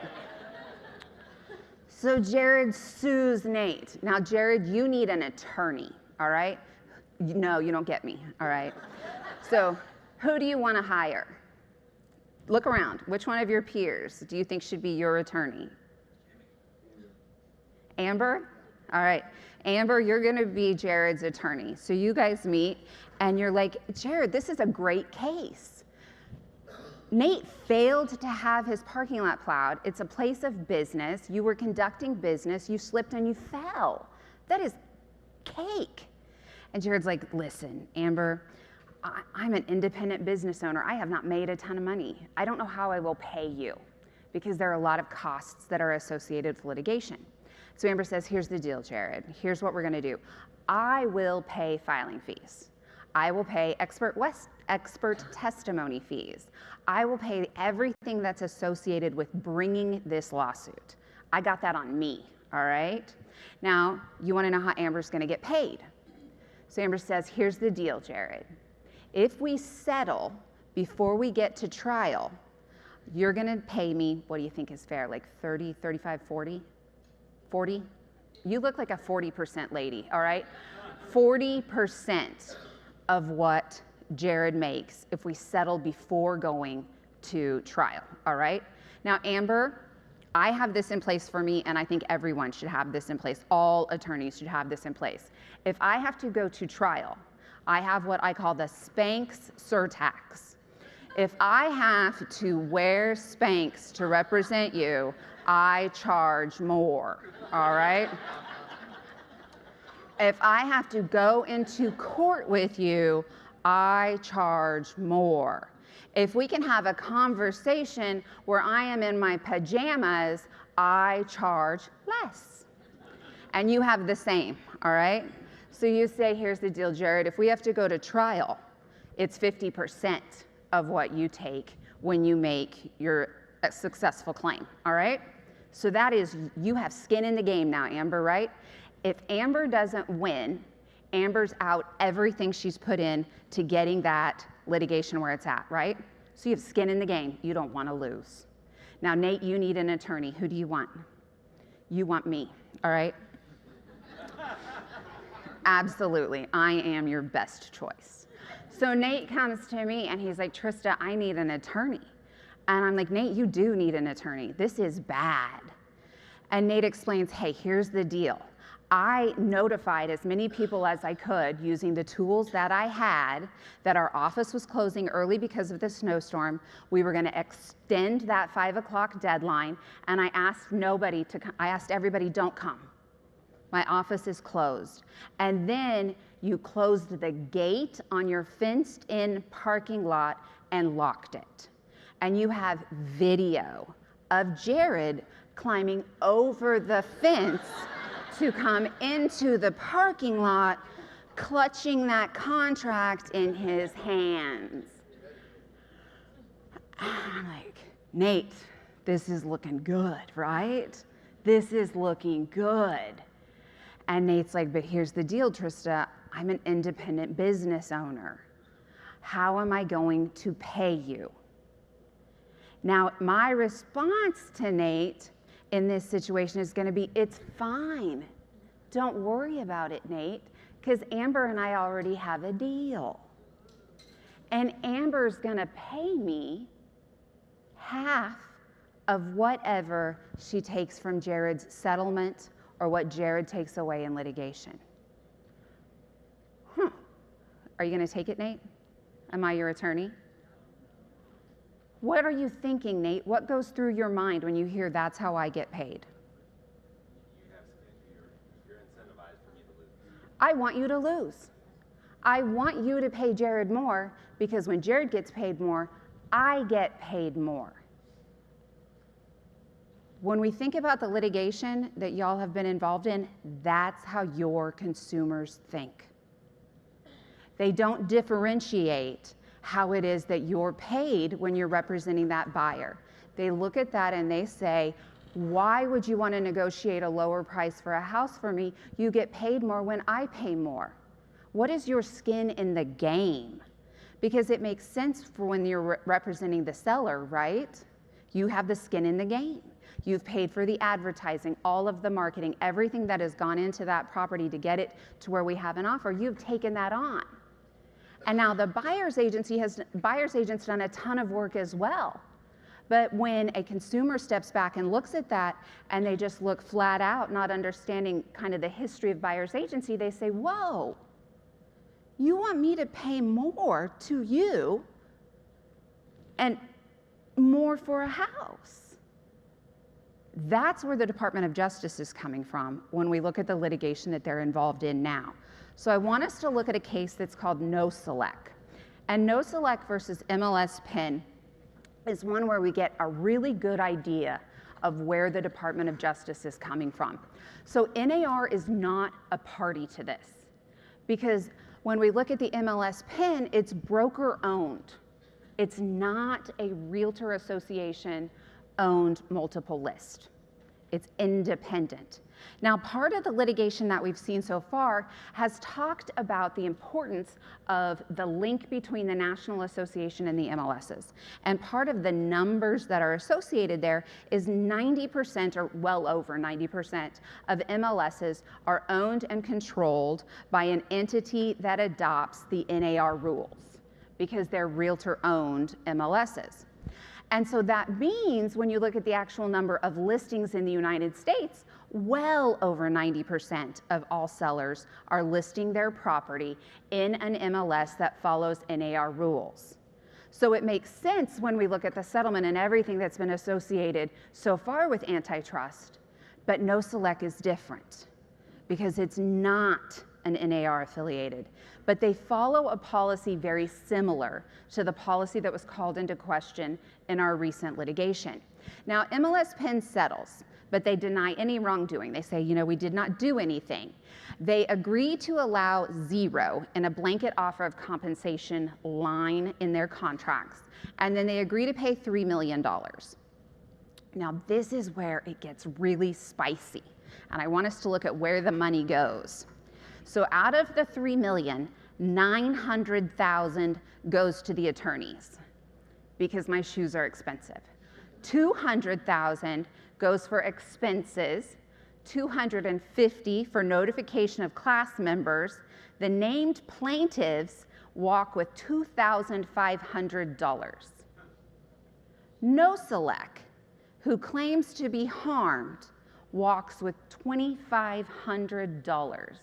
And the attorneys, $900,000. Do you see the gleam in my eye? And that's where attorneys are coming from when we look at this. Now, the remaining funds are to be used to continue litigation against the parties that did not settle. And that's going to mean our Anywhere, our RE/MAX, Keller Williams Home Services of America. No funds are earmarked for any members of the class. None of the plaintiffs, except for NoSelect, get a dime out of the MLS settlement. Now, the judge initially questions the settlement, saying, you know, we should probably actually have monies going to the harmed parties, but they eventually approve it in September of 23.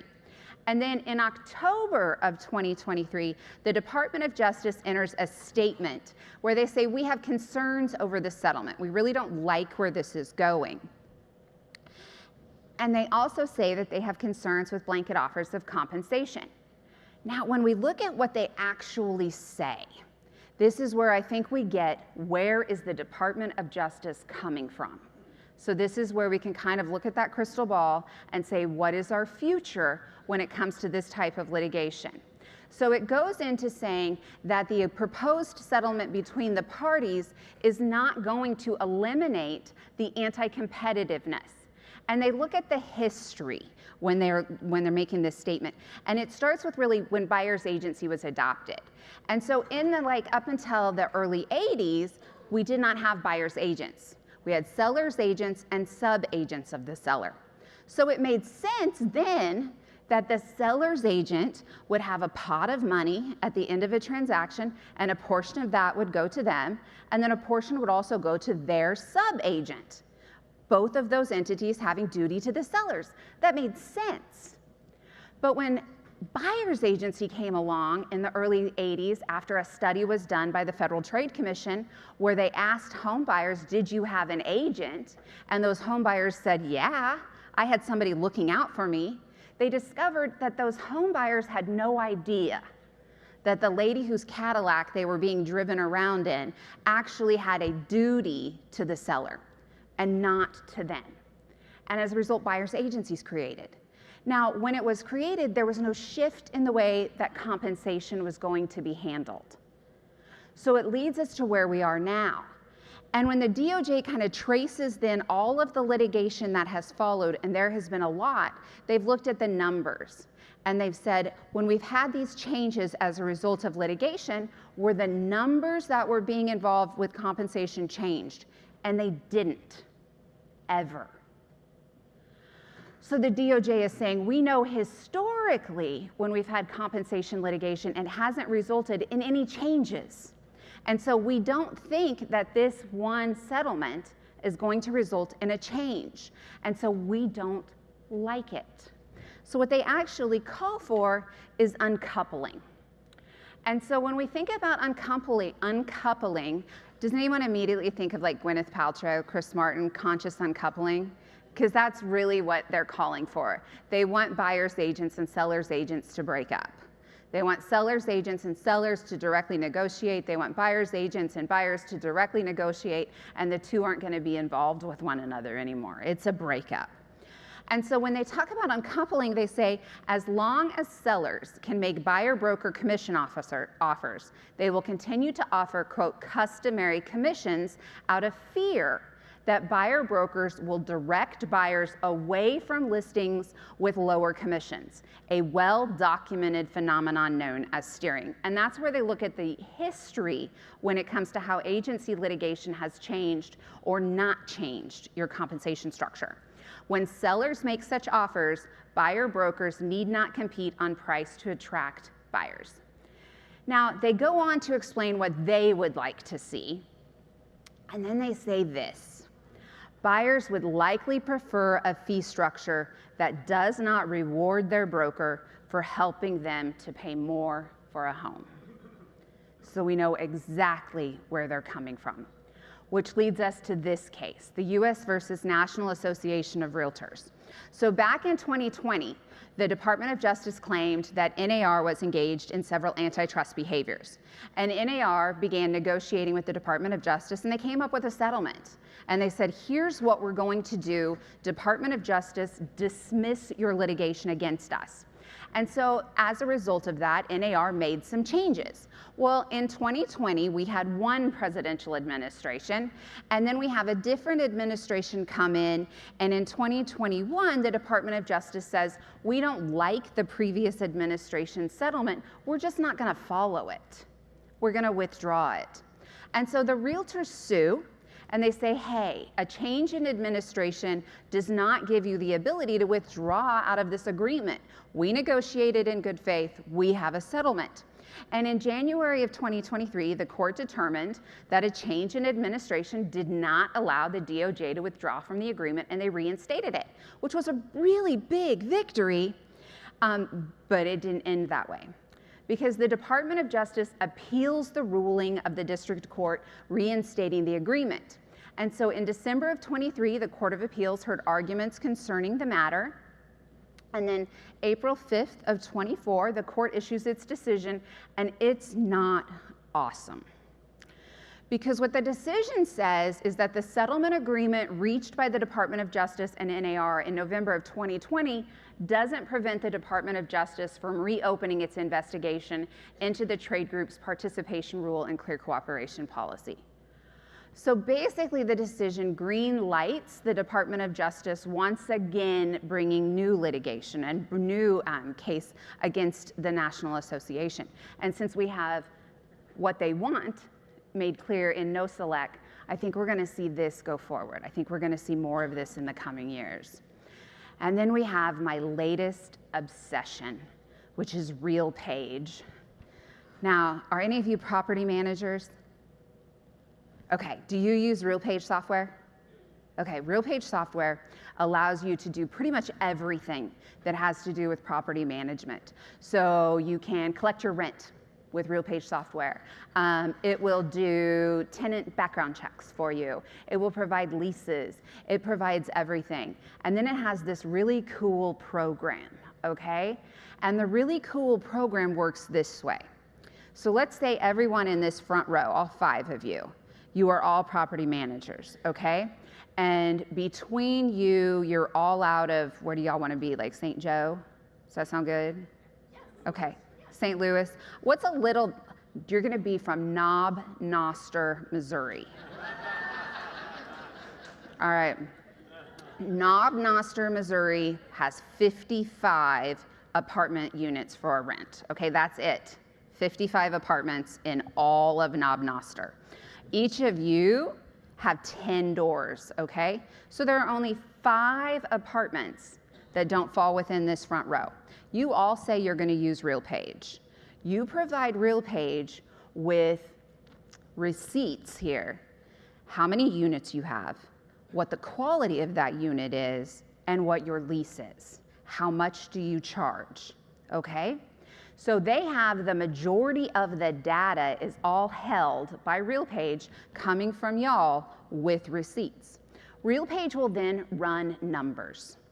And so let's say y'all have 100% tenancy. You are full. And Nate, you get an apartment that comes available. So you turn to RealPage and you say, RealPage, run the numbers. What can I charge for rent? Now the algorithm is gonna look at what all y'all charge.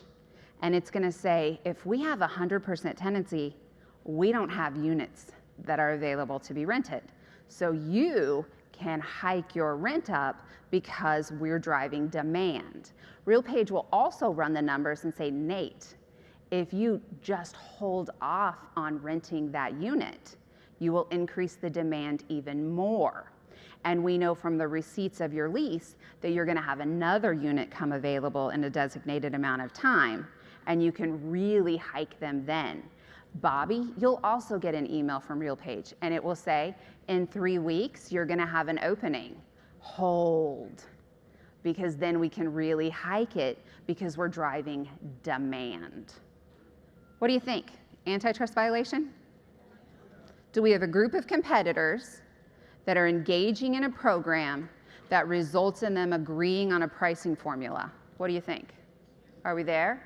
Now, RealPage has this amazing defense because they say, hold on, it's an algorithm. And algorithms can't break the law. That's awesome. That is awesome. And the former director of the Federal Trade Commission comes out and she's like, whoa, hold on here. I want you to think of this a different way. We're not gonna look at this and say, you're feeding it into an algorithm. Instead, I want you to think of it this way, okay? So I gotta pick on someone. I'm gonna pick on you, all right? Stand up, okay? And your name? Brian. Okay, Brian, turn around. Look at all your peers. And instead of saying we're giving all of our information to an algorithm to give us this information, to give us what we should be setting our prices, we're gonna give it to Brian. Do you trust Brian to hold on to all of your information and give you a fair Is that your wife? Who was that? Is your mom also a realtor? Because that would be who that is. Who said that?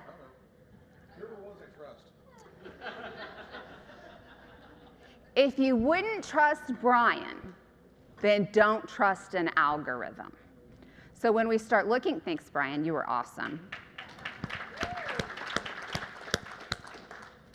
If you wouldn't trust a person, Brian in particular, to take all of your data and then present and say, Bobby, this is what you should charge because this is what Nate's charging, then we're not going to feed it into an algorithm either. Now, RealPage is still pending, and I think we're going to see a lot more litigation as a result of artificial intelligence being used in our upcoming markets. So thank you guys for spending so much time with me.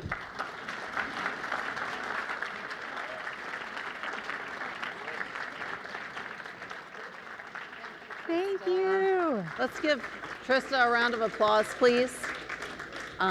Lots to think about and lots to kind of soak in this evening, I guess. Thank you all for joining us for the Emerging Issues, and have a great night.